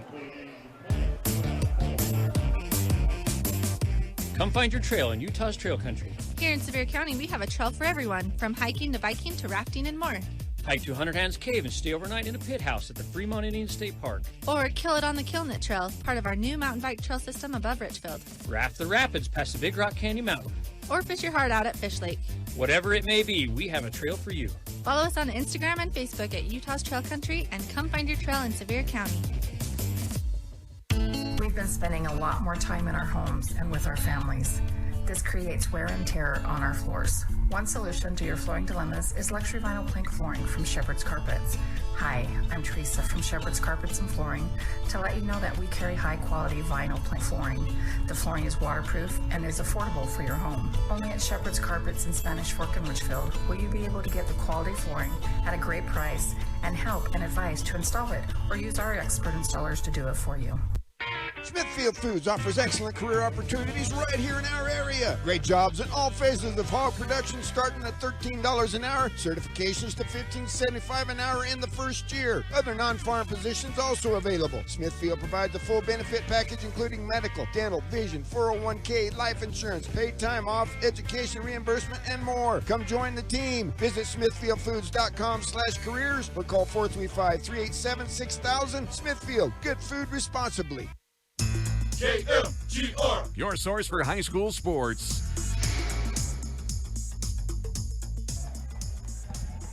Welcome back here to UCCU Ballpark on the campus of Utah Valley University as we go to the top of the fifth inning. Juab leading ALA 4-3 in this elimination game. And American Leadership Academy will bring the 2, 3, and 4 hitters to the plate this inning. Dason Cuthill, Ethan Ward, and Jager Nelson to face Stryker Greenouch. If we get to the fourth batter, that will be Skylar Hansen for ALA. First pitch to Cuthill, called strike one. Cuthill's 1 for 1 in this game, had a single, an RBI single, and then he was hit by a pitch his next at bat. 0-1 pitch here, line drive through the 5-6 hole for a base hit as he jumped on top of that one. So a leadoff single for Cuthill. Yeah, no chance to make a play on that hard hit ball. That just got through in a hurry. So that'll bring Ethan Ward to the plate now for ALA. He's been swinging it well this game. Yeah, he's got a triple and a single in this game, an RBI, and yeah, he's hitting the ball really well, just really seeing it. Yeah, they were hit hard. Yeah, both of those hits were hit hard. First pitch from Greenouch. Misses upstairs, ball one. Peyton wanted it, didn't get it. 4-3 is your score. Oh, I just say Bulls in right field. He's actually kind of moved a little bit closer to the line than he had been.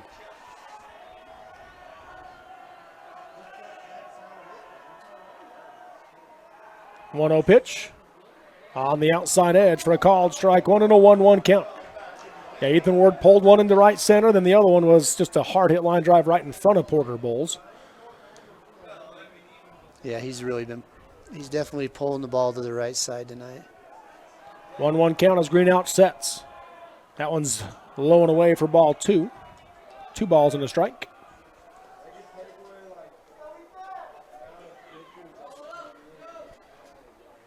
Four to 3 your score here in the top of the fifth inning. Juab leads ALA.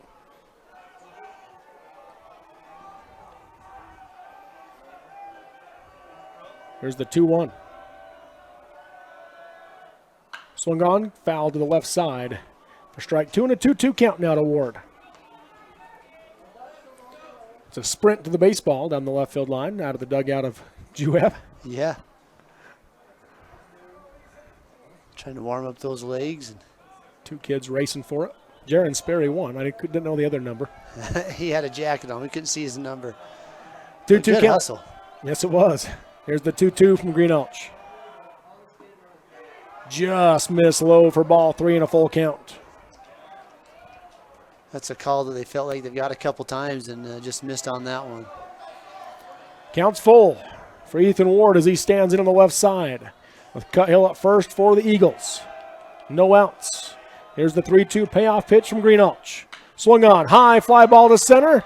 Rosenbeck barely took a half a step. Out number 1. Yeah, that was hit right at him. He didn't have to do much to catch that fly ball. Put up the glove and I'll take care of the rest. That's right, just like in Sandlot. So 1 out in the inning. That'll bring Jager Nelson to the plate for ALA. Cleanup hitter for the Eagles. Stands in on the right side.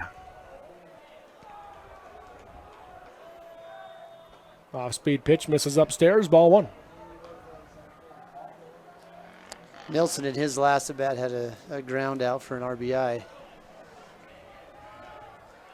He was the first batter that Greenalch faced.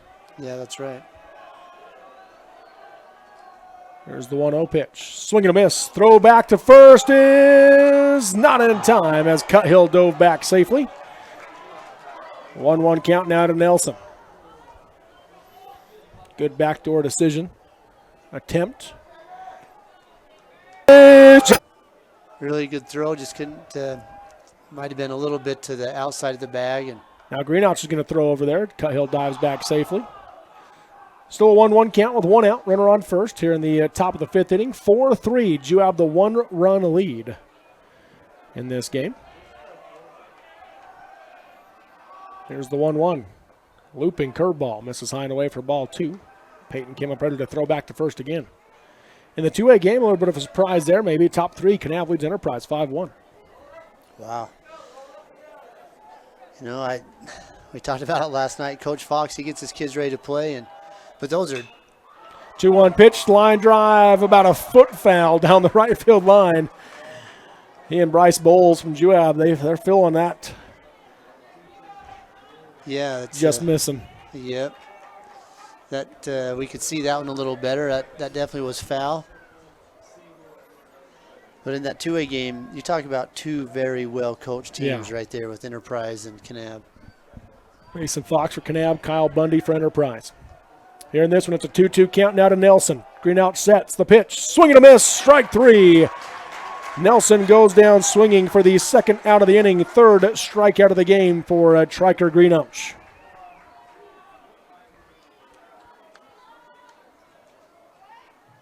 Now batting number 28, Skylar Hansen. So Skylar Hansen now stands in for ALA. First pitch from Greenalch. Swung on. Hard hit line drive, but way fouled on the left field line for a loud, long strike 1. Yes. He got out ahead of that fastball. And Jackson Adams came over to talk to Triker, and now Wyatt Payton's going to go out to talk to him as well. It's a 1-run ball game here in the top of the 5th. Juab leading ALA 4-3. ALA with the tying run on first in the form of Dason Cuthill. He led the inning off with a single to left. Ethan Ward then flew out to center, and Jager Nelson struck out swinging. So no 1 count here to Hansen. Payton sets up on the outside edge. Throw over to first, had him leaning. Got him at first as they pick off Dason Cuthill to end the threat and end of the top half of the inning for out number 3. ALA gets a man on, but they do not score. No runs on 1 hit, no errors by Juab, and no runners left on base through 4.5. It is Juab 4, ALA 3 on the Mid-Utah Radio Sports Network and ETV. Does your kid know it all? Legendary basketball coach John Wooden once said, "It's what you learn after you know it all that counts." We applaud our student athletes for their hard work and determination on the court and in the classroom. Help your kids see their potential. Partner up with their coaches and teachers. Find out what you can do. Just something to think about. Brought to you by Sunrise Engineering, promoting excellence in sports and education. Visit us at sunrise-eng.com. Tired of driving your old clunker?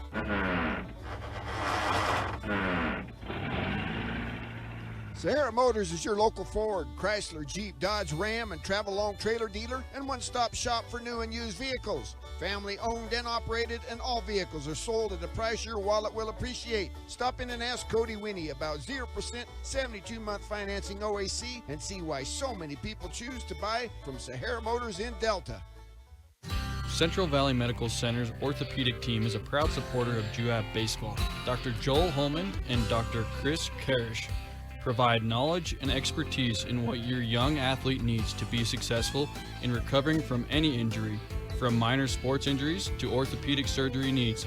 Let the CVMC orthopedic team get you back on the field as soon as possible. Schedule today, 435-623-3200. Go Wasps! Your source for high school sports. KMGR. To the bottom of the 5th inning we go in this 3A baseball elimination game with Juab leading ALA 4-3, and the Wasps bring the 4, 5, and 6 hitters to the plate this inning. to face Morgan Fleener. 1-0 pitch. Greenouts puts a charge into one deep into left center field. Thornton on his horse going back, and he's not going to get there. A ground rule. Let's see. That's a the home plate umpire ruled it a home run. The outfielders are saying ground rule double. But Greenouts will touch them all. As he comes in to score, the home plate umpire going to go out and visit with the field umpire.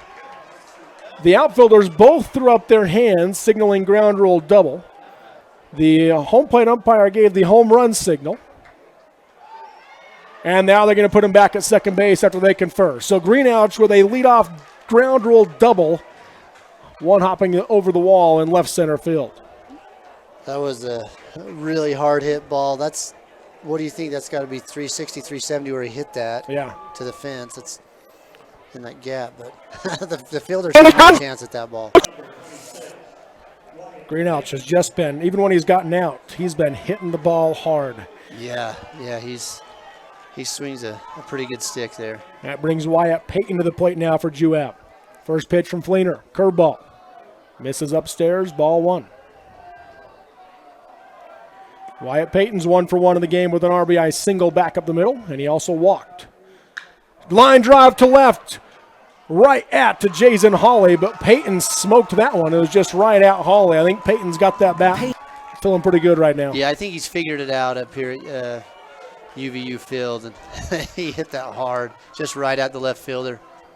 So it'll bring Austin Park to the plate now for Juab.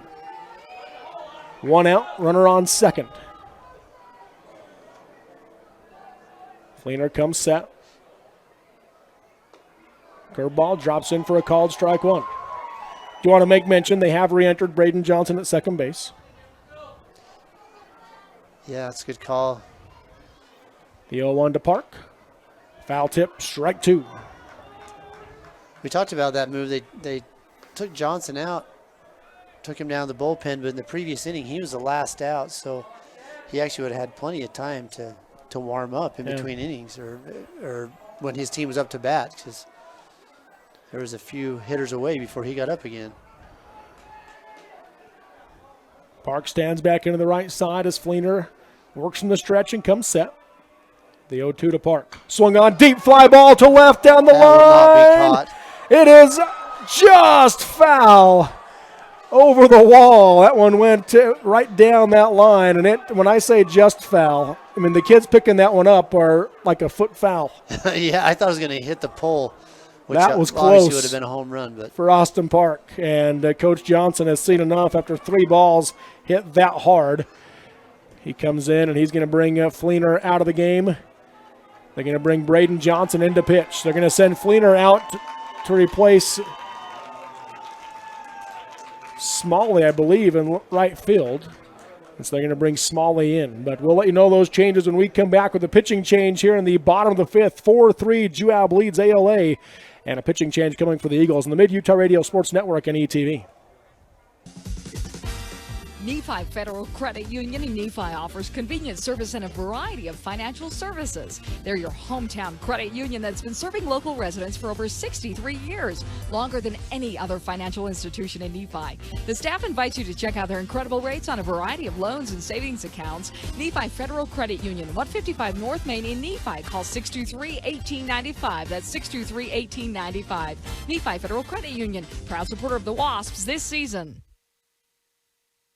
Since 1947, Barney Trucking has built a reputation of unparalleled customer service and satisfaction in the trucking industry. Barney Trucking is now hiring drivers statewide, including Beaver, Millard, Sevier, San Pete, Juab, Carbon, Emery, Utah, and Salt Lake counties, as well as many other locations. The job includes a home daily schedule, excellent pay, benefits, training, retirement, a positive work environment, and requires a Class A CDL license with doubles endorsement. To apply, go to barneyjobs.com. That's barneyjobs.com. Live high school sports action on KMGR. Welcome back here to UCCU Ballpark on the campus of Utah Valley University, as we have a pitching change here for the Eagles of American Leadership Academy. Braden Johnson on the pitch. He comes from second base. Dason Cuthill will take over at second base, moving from third. Austin Smalley will come in from right field to take over at third base, and Morgan Fleener will leave the mound to take over in right field. Austin Park is who Johnson faces first, and Park is down in the count 0-2. Striker Greenouch is at second with 1 out in the inning. And Park's going to call time. See it dug in.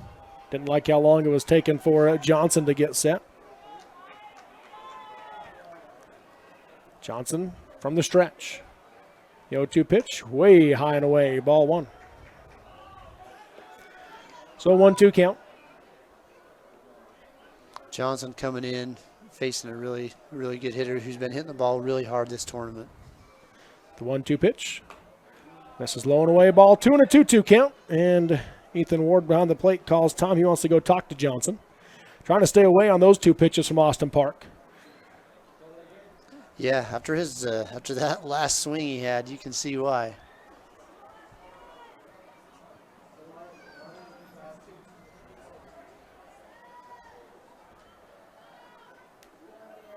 Park back into the right side.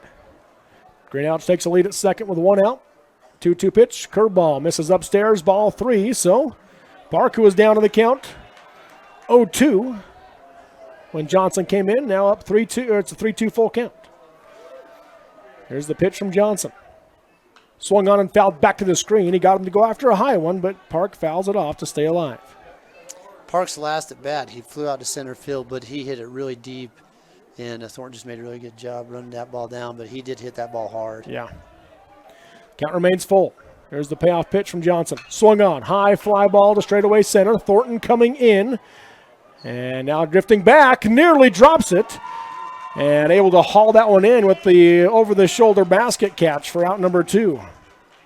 Yeah, it looks like he might have just lost that in the lights coming down, but still hauls that in for the second out of the inning. So that brings Jackson Adams to the plate. RBI opportunity for Big City with Greenouch, who led the inning off with a ground rule double to left center. Then Juab had 2 balls get hit really hard after that. Yeah, one just right at the left fielder, then the home run foul ball by Park. Adams digs in. First pitch from Johnson, curveball, strike 1. Good looking curveball there from Braden Johnson. Adams is 0 for 1 in the game. He walked in the second, flew out to right to end of the third. The 0-1 pitch. This is low and in for ball 1.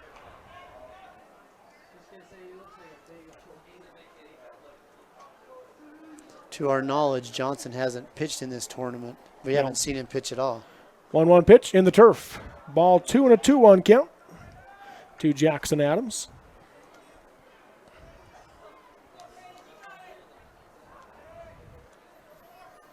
Four to 3 your score here in the bottom of the 5th.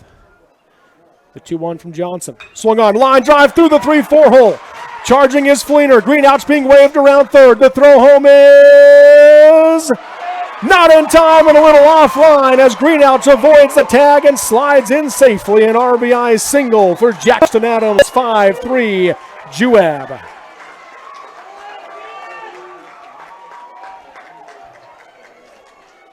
Coach Ludlow has been very aggressive on the bases.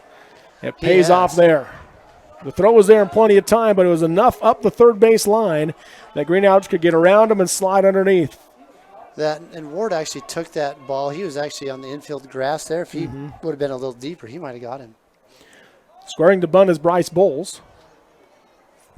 Was a good throw in, though. Yeah. A hard throw. I mean, it got Fleener. there. Strike 1 to Bowles. See, fouls off that one. Foul tip. 2 outs. Johnson looks at first. 0-1 pitch misses inside to Bowles for ball 1. It's Bryce Bowles at the plate. 1-1 count. He had a really good his last at bat was really good at bat. He ended up singling. 1-1 swung on. Pop fly to the left side. And everyone's going back. Nelson calls for it. Drops it. Everybody is safe as Nelson was going for it, and Smalley, you could tell Smalley couldn't find it. Smalley was drifting back at third base, and you could tell he just could not locate it. Nelson was coming over, kind of overran it and unable to reel it in. And so now they're going to bring in a pinch runner for Jackson Adams. That'll be Keaton Mace, who runs for Adams. Yeah, Smalley couldn't find it. He had actually pulled in. Bowles had showed bunt his first that first strike. So Smalley had pulled in, and when that ball was hit back over his head, he just an awkward angle. And anytime a left-handed batter hits a ball down the left field line, it's going to tail away from you. It's going to, and shortstop gave valiant effort, just couldn't reel it in. Pitch hitting for Juab will be Peyton Park. He'll hit for Taylor Newton.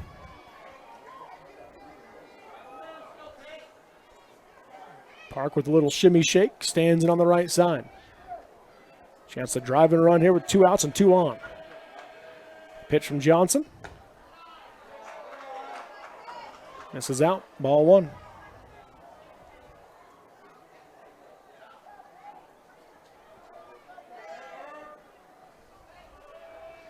There's the 1-0. In the turf outside. Ball 2, 2-0 hitters counting out of Peyton Park.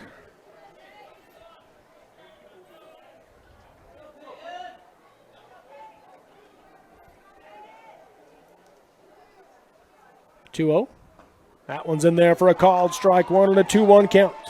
5-3 is your score here in the bottom of the 5th inning. Juab leading AOA. Juab has 2 on and 2 outs. The pitch to Park. Swing and a miss. Strike 2 as they got him out of that front foot on that curveball. Now a 2-2 count. Coach Ludlow really wants to score that runner from second base and a pinch runner. Ground ball to the left side. Field bobbled by Nelson. Still able to flip it to second in time for the 6-4 fielder's choice to end the inning. But Juab adds to their lead as they get 1 run. They do so on 2 hits in the inning. 1 error committed by ALA and 2 runners left on base. Through 5. Juab 5, ALA 3 on the Mid-Utah Radio Sports Network and ETV.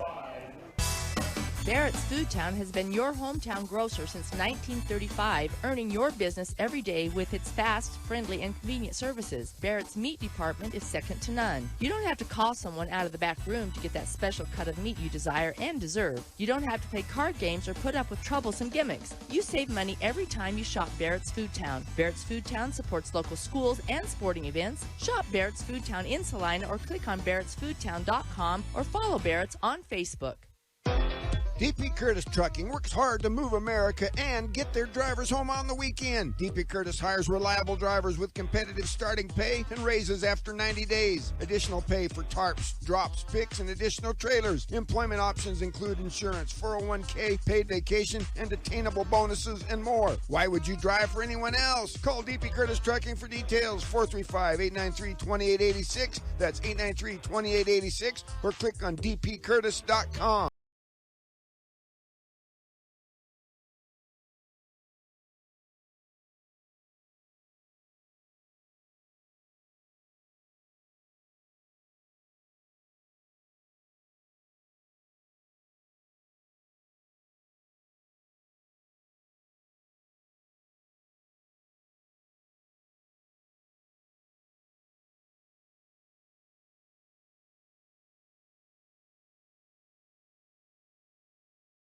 Mountain Power Service Corporation is committed to supporting our local schools, communities, and the economies of central and south central Utah. Each year, IPSC's 2 950-megawatt generating units provide 3 million megawatt hours of energy for communities in Utah and Southern California. The Intermountain Power Project ranks among the best of coal-based power plants in reliability, cost-effectiveness, and environmental responsibility. IPSC, honored to sponsor this sports broadcast. This is Central Utah's sports leader, KMGR. To the top of the 6th inning we go here at UCCU Ballpark on the campus of Utah Valley University. Juab leading ALA 5-3, and ALA will bring the 5, 6, and 7 hitters to the plate this inning. Skylar Hansen, Zane Thornton, and Austin Smalley. If we get to the 4th batter this inning, it'll be Alec Corona. Facing at Triker Greenouch, first pitch. Curveball dropped off the table low for ball 1. So a 1-0 count to Hansen. 1-0, swung on, foul to the right side out of play for strike 1 and a 1-1 count. We'll look for the UHSAA to bring more baseballs tomorrow, as we've lost a lot today. Yeah. I asked Coach Rob Cuff, Coach Cuff, if you want to call him that, I guess, about the baseballs. I'll tell you that in a second. 1-1 pitch, swing and a miss. Strike 2 and a 1-2 count to Hansen. Normally they would have the UHSAA stamp. Right. And I said, "Where's your stamped balls?" And he says, "On a boat." Oh, they're sitting in the harbor in California. Swing and a miss, strike 3. Hansen goes down swinging on the curveball for the first out of the inning, 4th strikeout of the game for Triker Greenouch. Yeah, and he said, Wilson called us and said, "You have 2 options. We can send you generic balls or non-stamped balls." And Rob Cuff said, "I would have figured that was the same thing." Yeah, right. Zane Thornton stands in. Pitch from Greenouch. Juab crowd wanted it. Missed high and inside for ball 1 and a 1-0 count. Yeah, the crowd was wondering where that pitch was. But he said these are the balls they sent. So that's what we'll play with. 1-0, swing and a miss. Strike 1 to Thornton. But he said they'll have the ones they ordered this year. They'll be here in time for next year. Let's hope. That's the plan. The 1-1 curveball swung on, line drive into left center field is down for a base hit. Thornton's rounding first. He's looking for the double. The throw in is not going to be there as he slides in safely with a 1-out double for Zane Thornton. Puts the tying run at the plate now for ALA here in the top of the 6th in a 5-3 ball game. Good hit right there by Thornton, just threw the bat out and then hit a good line shot over shortstop's head into left center field. He's going to bring all his hardware back to the first base coach. Gone are the days where you're just okay with it if you break your shin on a foul ball. Yeah, that's right. I think parents just love their kids more nowadays. Make them wear bike helmets and stuff to play baseball in, I guess. Austin Smalley stands on the right side for ALA. First pitch from Greenouch. Called, strike 1 to the bottom part of the zone. That's been that mysterious spot in this zone. Sometimes it's a strike, sometimes it's not.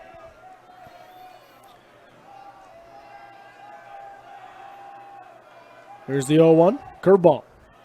Misses low and away for ball 1 and a 1-1 count now to Smalley. Smalley's 0 for 1. He grounded out to third in the 2nd inning, and he walked to lead off the 4th inning, but got stranded at first. Here's the 1-1. That one's way in front of the plate. Good block by Wyatt Payton, ball 2. Yeah, Payton did a good job. That ball hit in front of the plate, and looked like Greenhouse just tried to overthrow that and was just trying to throw his 90-mile-an-hour heater right there.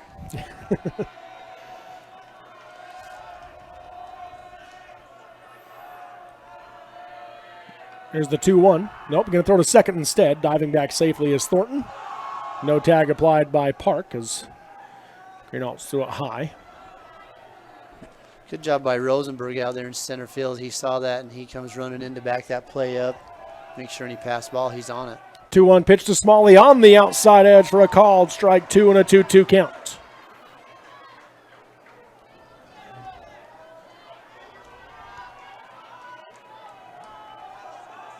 Greenhouse sets the 2-2. Swung on, check swing, fouled out of play as Smalley stays alive. 5-3 is your score. Smalley's walking gingerly on that ankle. He has a check swing and turn and got out of the way and just kind of hobble away a little bit. Now he's back in the box. Greenhouse again sets. Here's the 2-2 to Smalley. Swing and a miss, strike 3. He'll go down swinging for the 2nd out of the inning, 5th strikeout of the game for Triker Greenhouse. And Smalley just kind of moved the bat around on that one. He did. He didn't even move his feet on that swing, just a real timid swing. So that'll bring Alec Corona to the plate now for ALA as he stands in on the right side. First pitch. Ooh. Wyatt Payton's wondering where that one missed. Ball 1. Yeah, he didn't even move his glove on that one. He didn't, no frame job on it, just stuck the glove there. So 1-0 count. Greenhouse checks Thornton at second. Here's the 1-0 pitch. Swing and a miss, strike 1. Corona's 0 for 2. He struck out swinging twice in this game. 5-3 is your score. Juab the 2-run lead over ALA here in the top of the 6th inning. Trying to move to Saturday. Turn and throw to second, nearly into center field, but Austin Park jumps and catches that one as Thornton dives back safely.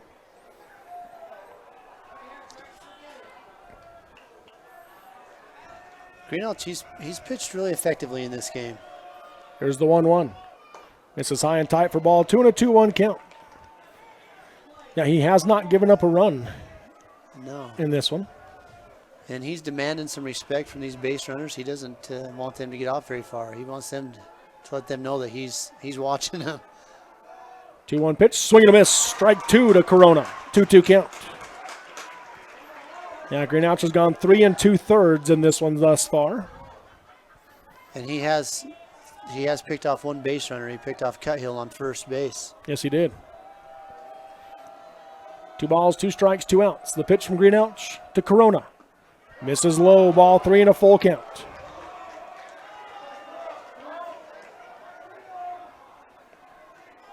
Greenouch back on the mound. Corona in on the right side. Here's the 3-2 payoff pitch. Swing and a miss. Strike 3. Corona goes down swinging for the 3rd out of the inning and the 6th strikeout of the game for Triker Greenouch as he strikes out 3 in the 6th. No runs on 1 hit, no errors by Juab, and 1 runner left on base. Through 5.5 innings of play, it is at Juab 5, ALA 3 on the Mid-Utah Radio Sports Network and ETV.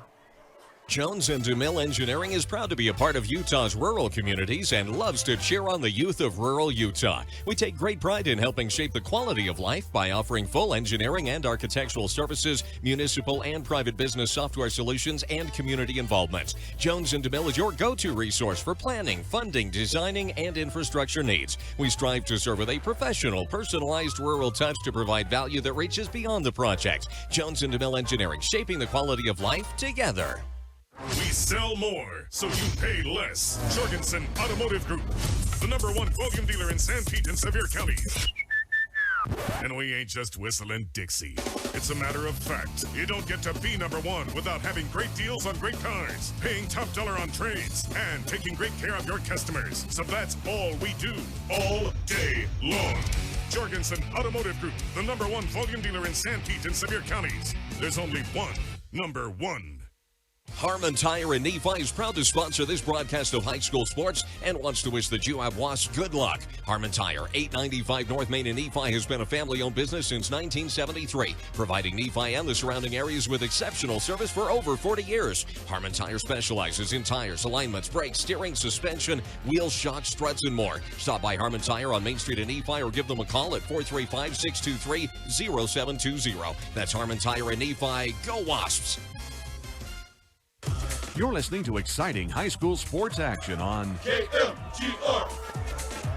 To the bottom of the 6th inning we go in this elimination game, the 3A state tournament. Juab leading ALA 5-3, and the top of the order coming up for the Wasps. Jaden Topham, Porter Bowles, and Cooper Ford facing Braden Johnson. If we get to the 4th bat of this inning, it'll be at Triker Greenouch.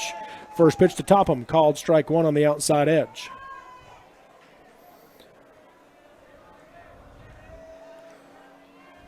Johnson likes to work from the stretch. 0-1 pitch, swing and a miss, strike 2. I said this earlier today. If you're Juab, you want to get 3 runs here to get out of Grand Slam territory to tie the game. They had a 2-run lead last game going into the 7th and ended up having to play a couple extras. Here's the 0-2.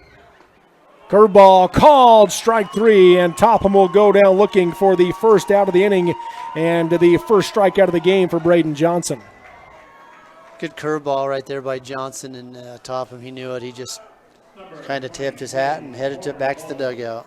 I love the leadership out of Triker Greenouch as he grabs his teammate on the way back to the dugout. Yeah. Pats him on the back, visits with him. Yeah, that goes a long way in my book. First pitch to Porter Bowles, misses upstairs, ball 1. Bowles is 2 for 3 in the game. 1-0 pitch on the outside edge, strike 1. One of those 2 hits wasn't, I'm sure, what he envisioned to take the lead. Check swing ground ball. Effective nonetheless. Very effective nonetheless. That was when they took the lead in the 4th inning. 2-1 count as that one missed outside from Johnson. Here's the pitch now to Bowles. This is upstairs, ball 3 and a hitter's count.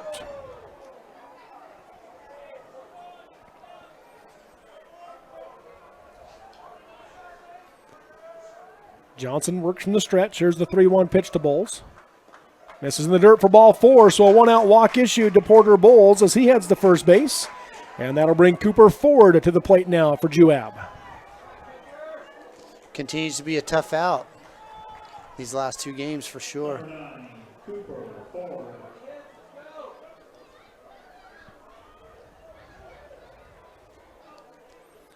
Ford stands in on the right side. Johnson comes set. First pitch, way upstairs, ball 1. You just kind of get the feel that Ford, he's kind of due. And you know he's got some power and excited to see what he does at this at bat.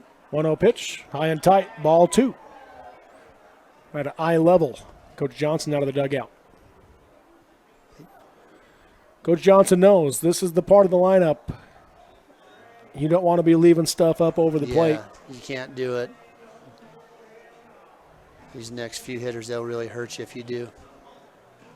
Left the infield in their positions, just coming out to talk to the catcher and the pitcher. Give you a quick update on the 2A game. Kanab leads Enterprise 7-1. That's in the bottom of the 4th inning.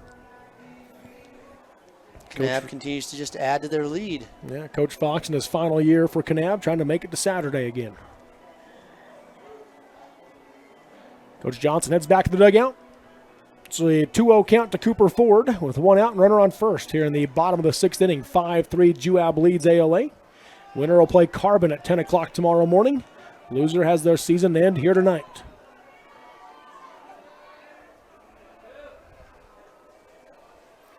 Two-0 pitch. Big swing from Ford. Strike 1, and then as he tried to throw it back, he threw it off the bat of Ford. Bowles is trying to take advantage of it, moving up, but they're going to rule that a dead ball. I assume, yeah. Got hit right there in the ear hole. Once again. Oh, it was off his helmet? It hit him right in the helmet. Good thing we wear helmets. That's right. Yeah, he's moving the head a little bit, isn't he? Yeah, you don't expect to. Coach Ludlow wants to talk to the umpire about it. I don't know that that's a dead ball because it didn't come from the pitcher. I think it's. I don't know why that actually isn't a live ball. Unless they're saying that he interfered because he crossed the plate on that big swing. Which they did rule that on Wyatt Payton once earlier today. Okay, yeah, and that could be the case. Because he did step out in front. I mean, it was a big swing that caused his momentum to step out of the box in front of the plate. So a 2-1 count. Well, that knocked the cobwebs loose. So looks like he's ready to go. The pitch from Johnson. Bowles takes off, swinging a miss, throw down to second, and he is out at second base. Porter Bowles caught stealing for the second out of the inning, and it's a 2-2 count now to Cooper Ford. Coach Ludlow talking to Bowles about that. On that swing, Ford went clear across the plate. That was one I thought might get called as an interference, a batter interference on the throw. 2-2 count to Ford. The pitch from Johnson. Curveball called, strike 3, and Ford will go down looking for the third out of the inning as Juab threatens, but they do not score. No runs on no hits, no errors by ALA, and no runners left on base through 6. It is Juab 5, ALA 3 on the Mid-Utah Radio Sports Network and ETV. Mason Machinery in Springville and Aurora have a non-stop tractor workhorse, just what you need for a non-stop world. Power Star tractors from New Holland provide unprecedented power, comfort, and performance in a utility tractor so you can tackle grounds, municipal or farm tasks with ease. Choose from 6 models from 64 to 117 engine horsepower with an open-air ROPS platform or spacious Vision View cab. Learn more about the Power Star family of tractors. Stop by Mason Machinery in Springville and Aurora today. Come find your trail in Utah's Trail Country. Here in Sevier County, we have a trail for everyone, from hiking to biking to rafting and more. Hike to 100 Hands Cave and stay overnight in a pit house at the Fremont Indian State Park. Or kill it on the Killnet Trail, part of our new mountain bike trail system above Richfield. Raft the rapids past the Big Rock Candy Mountain. Or fish your heart out at Fish Lake. Whatever it may be, we have a trail for you. Follow us on Instagram and Facebook at Utah's Trail Country and come find your trail in Sevier County. We've been spending a lot more time in our homes and with our families. This creates wear and tear on our floors. One solution to your flooring dilemmas is luxury vinyl plank flooring from Shepherd's Carpets. Hi, I'm Teresa from Shepherd's Carpets and Flooring to let you know that we carry high quality vinyl plank flooring. The flooring is waterproof and is affordable for your home. Only at Shepherd's Carpets in Spanish Fork and Litchfield will you be able to get the quality flooring at a great price and help and advice to install it, or use our expert installers to do it for you. Your connection for high school sports. KFGR. Welcome back here to UCCU Ballpark on the campus of Utah Valley University as we go to the top of the 7th and possibly the final inning. And it looks like a pinch hitter coming to the plate for ALA, trailing Juab 5-3. Batting here for ALA is Carson Steele. He will pinch hit for Jason Hawley in that 9 spot. First pitch from Green Elch. Swing and a miss, strike one. Taking advantage of the opportunity to be in the box and takes a big cut at that pitch. So the 9-1-2 batters. After we get Steele, it'll be the leadoff hitter, Braden Johnson, followed by Dason Cuthill. If we get to the 4th batter for ALA, that is Ethan Ward. 5-3, Juab leads here in the top of the 7th inning.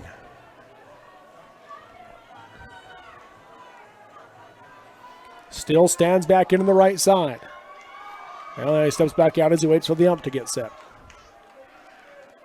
Green Elch ready to work from the windup. Here's the 0-1 pitch. Misses high and away for ball 1. Next 2 hitters for ALA, they've been pretty hot. I know Johnson got out his last at bat, but he hit a rope, and Cuthill is yet to get out of this game. Curveball on the 1-1 drops in for a called strike. 2 and a 1-2 count. So we got a ball and 2 strikes. Still back in the right side. Green Elch shakes off the sign a couple of times. Here's the 1-2. Ooh, just missed. He wanted that outside fastball. Did not get it. Ball 2 and a 2-2 count. Pretty good pitch right there when you're up in the count. See if you get him to chase. Here's the 2-2 to Steele. Called strike 3, and Steele will go down looking for the first out of the inning. 7th strikeout of the game for Triker Green Elch. As you said, this top of the order has hit well for ALA today. Johnson roped one to the left. He led the game off with a triple to left center. He also grounded out to the shortstop. Here's the first pitch from Green Elch. Curveball misses up, ball 1. Just didn't get on top of that pitch and left it high.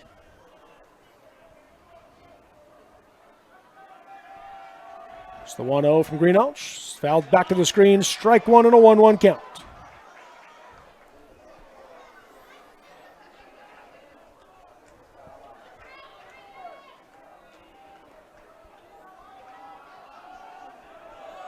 Green Elch shakes off a couple of signs. Now into his motion. The 1-1. Misses way outside there for ball 2 and a 2-1 count. He knows what he wants out there, does Triker Green Elch. You know what? I appreciate that as a pitcher. You know where you're comfortable and what's got you to where you are, so throw what you like. 2-1. Misses low for ball 3, so a 3-1 hitters count for Braden Johnson. With the hot bat of Dason Cuthill on deck. Cuthill's reached base 3 times in this game for ALA. He bats next. Johnson back in the right side, and again, he's right on that inside line. Here's the 3-1 from Green Elch. Misses low and in for ball 4, so Johnson draws the 1-out walk. That brings the tying run to the plate for ALA, and Coach Ludlow's out of the dugout.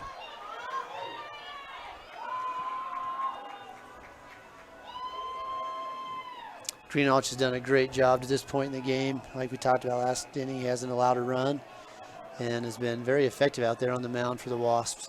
He still has plenty of pitches. He's only at 73.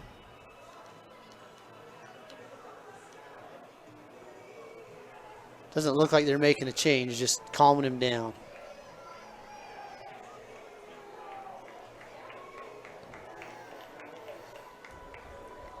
Talking about the situation, home plate umpire is going to head out and tell Coach Ludlow that's enough.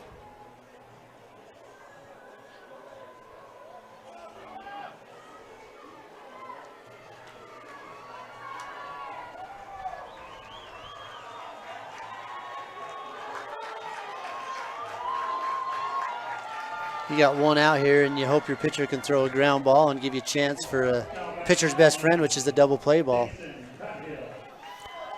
Cuthill stands in on the right side. 2 for 2 in the game with a hit by pitch. Pair of singles, an RBI, and 2 runs scored. Johnson a 2.5 step lead at first. First pitch from Greenouch. Cuthill ground line ball, line drive back in the middle, past it. Greenouch into center field. It's picked up by Rosenbeck, who gets it in quickly. So 2 on now for ALA. The third hit of the game for Dason Cuthill. Just got past Striker Greenouch on the mound. And by a diving second baseman there by Jaden Topham. He gave great effort on that too. But good job by the outfield getting that in, and holding Johnson at second base, keeping the force on there. But that puts the tying run on base now for ALA with Ethan Ward coming up, and he's hit the ball hard 3 times in this game. Yeah, he really has. He's in on the left side. The first pitch from Greenouch. On the outside edge, strike 1. Ward it tripled into right center in the first inning. Had a hard hit single into right in the third. Then he flew out to center in the 5th. There's the 0-1. Went inside on him, line drive into center field. That'll drop in front of Rosenbeck. He's going to third as they did not take off on the pitch. And that'll load the bases now for ALA with 1 out here in the top of the 7th. Back-to-back singles. Johnson froze right there on second base. Like a line drive. What you're taught to do is freeze on a line drive, but that dropped in front of Rosenbeck, and Johnson was able to get to third safely. So the tying run in scoring position, the go-ahead run is at first, and they're going to make a pinch hit there, a pinch runner come in. The speed-up runner for Ward, that'll be Gavin Lazenby. I don't even think you can call it a speed-up runner. Ward gets around the bases really well. It speeds up the process of getting your gear on. I don't know that I love that all the time, I'll be honest. If you got a kid, you sometimes reward them and let them cross the plate. Yeah. If they can hit the ball like that. So. Bases loaded for ALA. The cleanup hitter, Jager Nelson, coming to the plate. With 1 out here in the top of the 7th. They trail Juab 5-3. Striker Greenouch comes set. First pitch to Nelson. Curveball, swing and a miss, strike 1. Nelson's 0 for 3. He's struck out twice and had an RBI ground out to third. Bases loaded here with 1 out. Nelson back into the right side. Turn and throw to second. They got it. He just stepped back. Cuthill nearly got picked off for the second time. That was close. Didn't dive back. Was just stepping back to the bag and nearly got caught. Yeah, a little bit nonchalantly right there. Didn't think it was going to be that close, but boy, that was... Good replay. Those of you watching can see he did step back safely. There's the 0-1 to Nelson. Curveball swung on and foul to the right side. Out of play. Strike 2. So an 0-2 count to Nelson.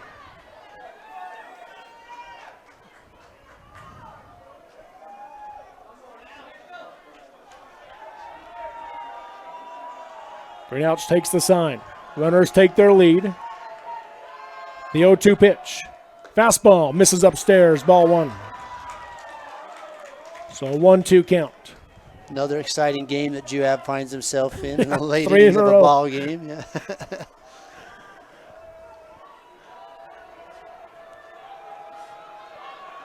Greenouch sets. The 1-2 pitch. Curveball swung on. High fly ball to right. Porter Bowles drifting back. Settles underneath it. He'll make the catch. That'll score 1 and move the game-tying run up to third base. 2 outs now in the inning. An RBI fly out for Jager Nilsson to make it a 1-run ball game. Smart heads-up play right there by Bulls, throwing that ball to second base and keeping the runner at first right there. So now you keep that force on. That'll bring Skylar Hansen to the plate. Coach Johnson wants to talk to him before he heads to the batter's box. Hansen is 0 for 2. He struck out twice and he walked once. First and third situation with 2 outs. Wyatt Payton steps in front of home plate and gives the defensive play call. Juab 1 out away from moving to Saturday. ALA is 90 feet away from tying the game. Greenouch comes set. First pitch to Hansen. Swung on, foul to the right side out of play, strike 1.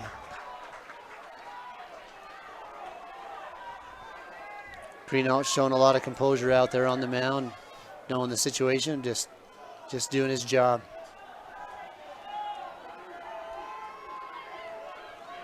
Greenouch sets. The 0-1 now to Hansen. Fastball, low and away, ball 1. 1-1 count. Good job by Wyatt Payton getting around that, moving his feet and getting out in front of that ball. One thing you don't want is a pass ball to tie the game. A ball and a strike. The 1-1 from Greenouch. Curveball, swing and a miss, strike 2. He got Hansen out on his front foot. Yeah, and Greenouch has pitched really well against Hansen. He struck him out twice. Juab crowd is on their feet with a 1-2 count and 2 outs. Greenouch sets. The 1-2 to Hansen. Swung on, ground ball to the left side. Park, the backhand stab. Throw to first is not in time. Tie ball game. It's an infield single for Skylar Hansen, and we're tied at 5 here in the top of the 7th.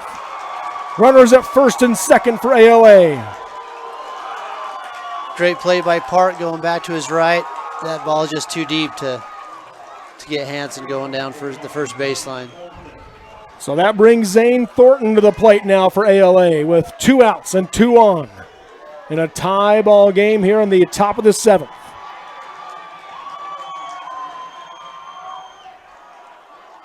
First pitch to Thornton. Misses outside, ball 1. Thornton's 1 for 3. Grounded out to second, flew out to left, then hit a double into left center. The 1-0. Low and in, ball 2 and a hitter's count.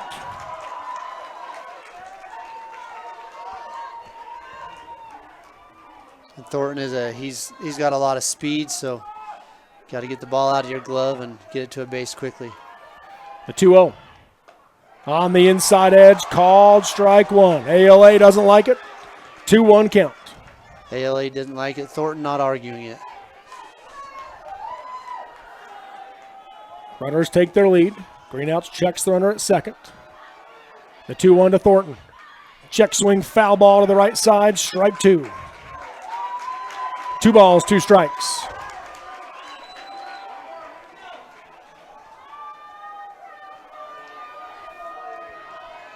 Two balls, 2 strikes, 2 outs, and 2 on in a tie ball game in the top of the 7th.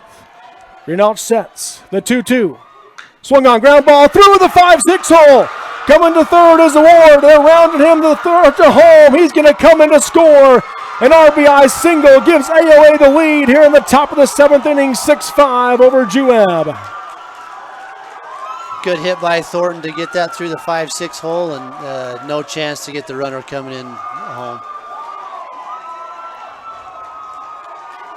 Lazenby, the speed-up runner, scores. Coach Ludlow's out of the dugout, so a pitching change coming for the Wasps. We'll let you know who it is when we come back here at UCCU Ballpark on the campus of Utah Valley University, as ALA has taken the lead here in the top of the 7th with 2 outs and 2 on the Mid-Utah Radio Sports Network and ETV. Live play-by-play coverage of local high school sports. KMGR. Smithfield Foods offers excellent career opportunities right here in our area. Great jobs in all phases of hog production starting at $13 an hour. Certifications to $15.75 an hour in the first year. Other non-farm positions also available. Smithfield provides a full benefit package including medical, dental, vision, 401k, life insurance, paid time off, education reimbursement, and more. Come join the team. Visit smithfieldfoods.com/careers or call 435-387-6000. Smithfield, good food responsibly. What's inside your kid? A teacher, an engineer, a musician, an accountant, a doctor, or maybe a scientist. Your kid has what it takes to excel and succeed, but they may not know it. You can help them unlock their potential and find out what's inside. Partner up with their teachers and coaches. Find out what you can do. Just something to think about. Brought to you by Sunrise Engineering, promoting excellence in sports and education. Visit us at sunrise-eng.com. Tired of driving your old clunker?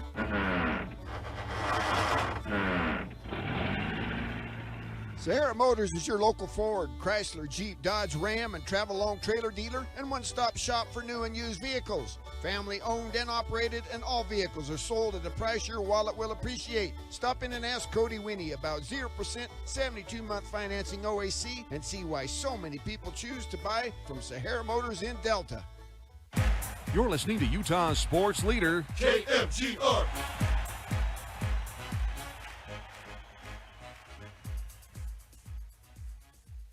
Welcome back to UCCU Ballpark on the campus of Utah Valley University. Carter Rue will bat. He's going to pinch hit for Austin Smalley.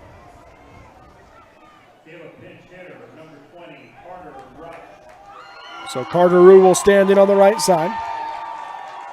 R-U-C-H. That's what I asked how to pronounce last week, just in case. That's very smart to do that because I wouldn't know how to say that. He'll face Austin Park into the game to pitch for Juab. He has 12 pitches left on the day. Striker Greenouch moved to third. Cooper Ford moves to short. 2 outs and 2 on. First pitch from Park. Right down the middle. Strike one.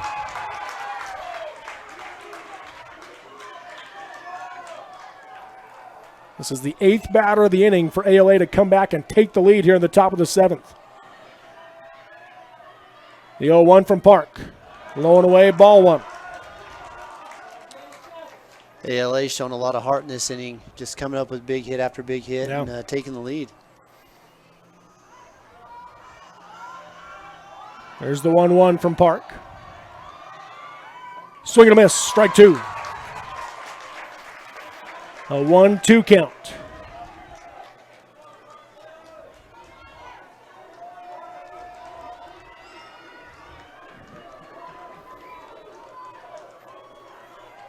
Park sets. Peyton sets up outside. 1-2. Swing and a miss. Strike three. He'll go down swinging for the 3rd out of the inning. But ALA has taken the lead as they get 3 runs on 4 hits in the inning, No errors by Juab and 2 runners left on base through 6.5. It's ALA 6, Juab 5 on the Mid-Utah Radio Sports Network and ETV.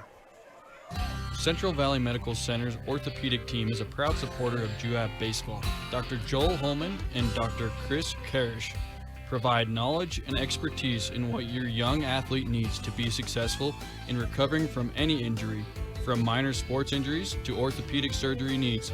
Let the CVMC orthopedic team get you back on the field as soon as possible. Schedule today, 435-623-3200. Go Wasps!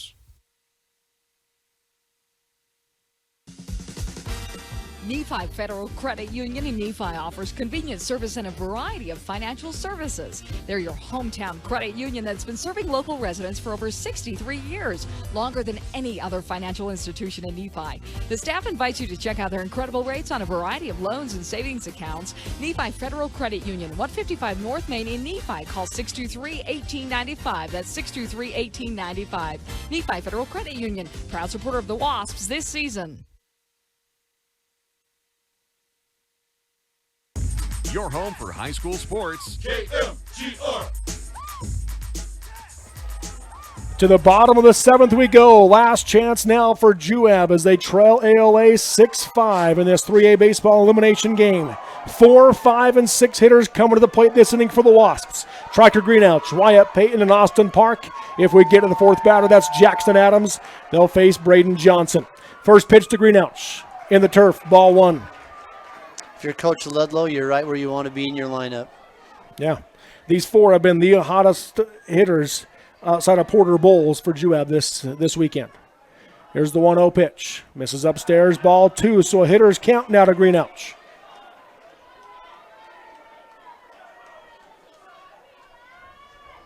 Johnson sets. 2-0 pitch. On the outside edge, strike one. Greenouch was looking for something in his wheelhouse on that one. Yeah, just looking for something he can square up, and I tell you, when he squares it up, he hits it hard. Here's the 2-1 from Johnson. Swing and a miss, strike 2. I think a late decision there by Greenouch. Yeah, late decision, but still a big swing. So 2 balls, 2 strikes. Greenouch digs back in as Johnson works from the stretch. 2-2 pitch. Swung on, fly ball into right center field. Going back is Fleener, and he's not going to get there. That one is going to be cut off by Thornton. Greenouch is chugging for third. Now he's told to go back. Doesn't know who has the ball, and he's out on the bases, and Coach Ludlow can't believe it. Greenouch thought he had a triple all the way and never picked up Coach Ludlow, and then gets caught between second and third for the first out of the inning. Man, he just hit that thing so hard, and he had third base on his mind, and Thornton tracked that ball down, got it in quickly, and shortstop did his job. He's turned to throw and just realized that Greenouch was running right back at him and tagged him out.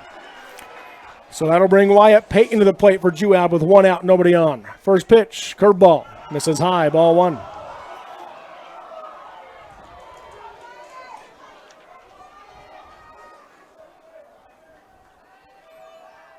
The 1-0. Misses upstairs, ball 2. ALA crowd not happy about those 2 ball calls. I'm not positive, but I wouldn't be surprised if they're not trying to pitch around him just a little bit, make sure everything stays way outside. He's a pull hitter, and he pulls up, and a pull hitter with power. 3-0 count as he misses low and away there. Payton stands back in. 3-0 pitch. That one's on the outside half for a called strike 1 and a 3-1 count. Still a hitter's count for Wyatt Payton as he stands back in on the right side. The 3-1 from Johnson. Big swing and a miss, strike 2. Full count. Johnson challenged him on that, and it worked out for him on that pitch. So a full count as Johnson sets. Here's the payoff pitch. Swing and a miss, strike 3. Payton goes down swinging for the second out of the inning. Third strikeout of the game for Braden Johnson, and the Wasps' last chance resides in the bat of the freshman Austin Park. Well, we know Austin Park has some good pop in his bat, a good player. He had a solo home run yesterday and hit the ball. He's hit the ball hard today. First pitch, misses upstairs, ball 1. He is 0 for 3 in this game, but he's hit it hard. 1-0 pitch, swung on, popped to the right side into foul territory. Coming over at first and makes the catch. ALA comes from behind to win in the 7th inning as Park pops up to the first baseman to end the game. And ALA moves on with a 6-5 upset win over Juab. They will play Carbon in the semifinal game tomorrow morning. What a game again as the Eagles survive this time to move to Saturday. Another fun game. Sheesh. We'll take the break and come back with your post-game show next on the Mid-Utah Radio Sports Network and ETV. Central Valley Medical Center's orthopedic team is a proud supporter of Juab baseball. Dr. Joel Holman and Dr. Chris Karish provide knowledge and expertise in what your young athlete needs to be successful in recovering from any injury, from minor sports injuries to orthopedic surgery needs.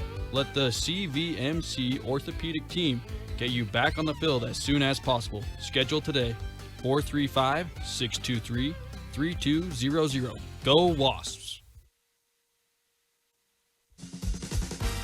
Nephi Federal Credit Union in Nephi offers convenient service and a variety of financial services. They're your hometown credit union that's been serving local residents for over 63 years, longer than any other financial institution in Nephi. The staff invites you to check out their incredible rates on a variety of loans and savings accounts. Nephi Federal Credit Union, 155 North Main in Nephi. Call 623-1895. That's 623-1895.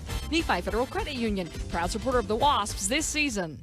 Harmon Tire in Nephi is proud to sponsor this broadcast of high school sports and wants to wish the Juab Wasps good luck. Harmon Tire, 895 North Main in Nephi, has been a family-owned business since 1973, providing Nephi and the surrounding areas with exceptional service for over 40 years. Harmon Tire specializes in tires, alignments, brakes, steering, suspension, wheels, shocks, struts, and more. Stop by Harmon Tire on Main Street in Nephi or give them a call at 435-623-0720. That's Harmon Tire in Nephi. Go Wasps! Complete coverage of local high school sports on KFGR.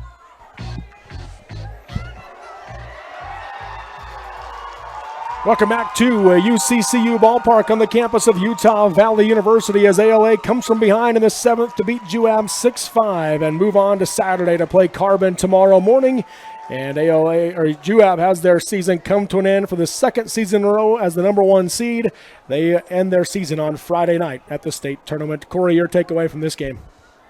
Well, Juab's been through the ringer these last couple days, and man, they just kept battling and battling. It just didn't work out for them tonight. But you know, hats off to ALA. They got down, but they battled back with some big hits and did what they needed to do to win that ball game. Your final, again, 6-5 your score. Let's give you the final numbers in this one as ALA gets the win. They score 6 runs, all 6 of them earned on 11 hits in the game. They did leave 7 runners on base, and defensively they had 3 errors tonight.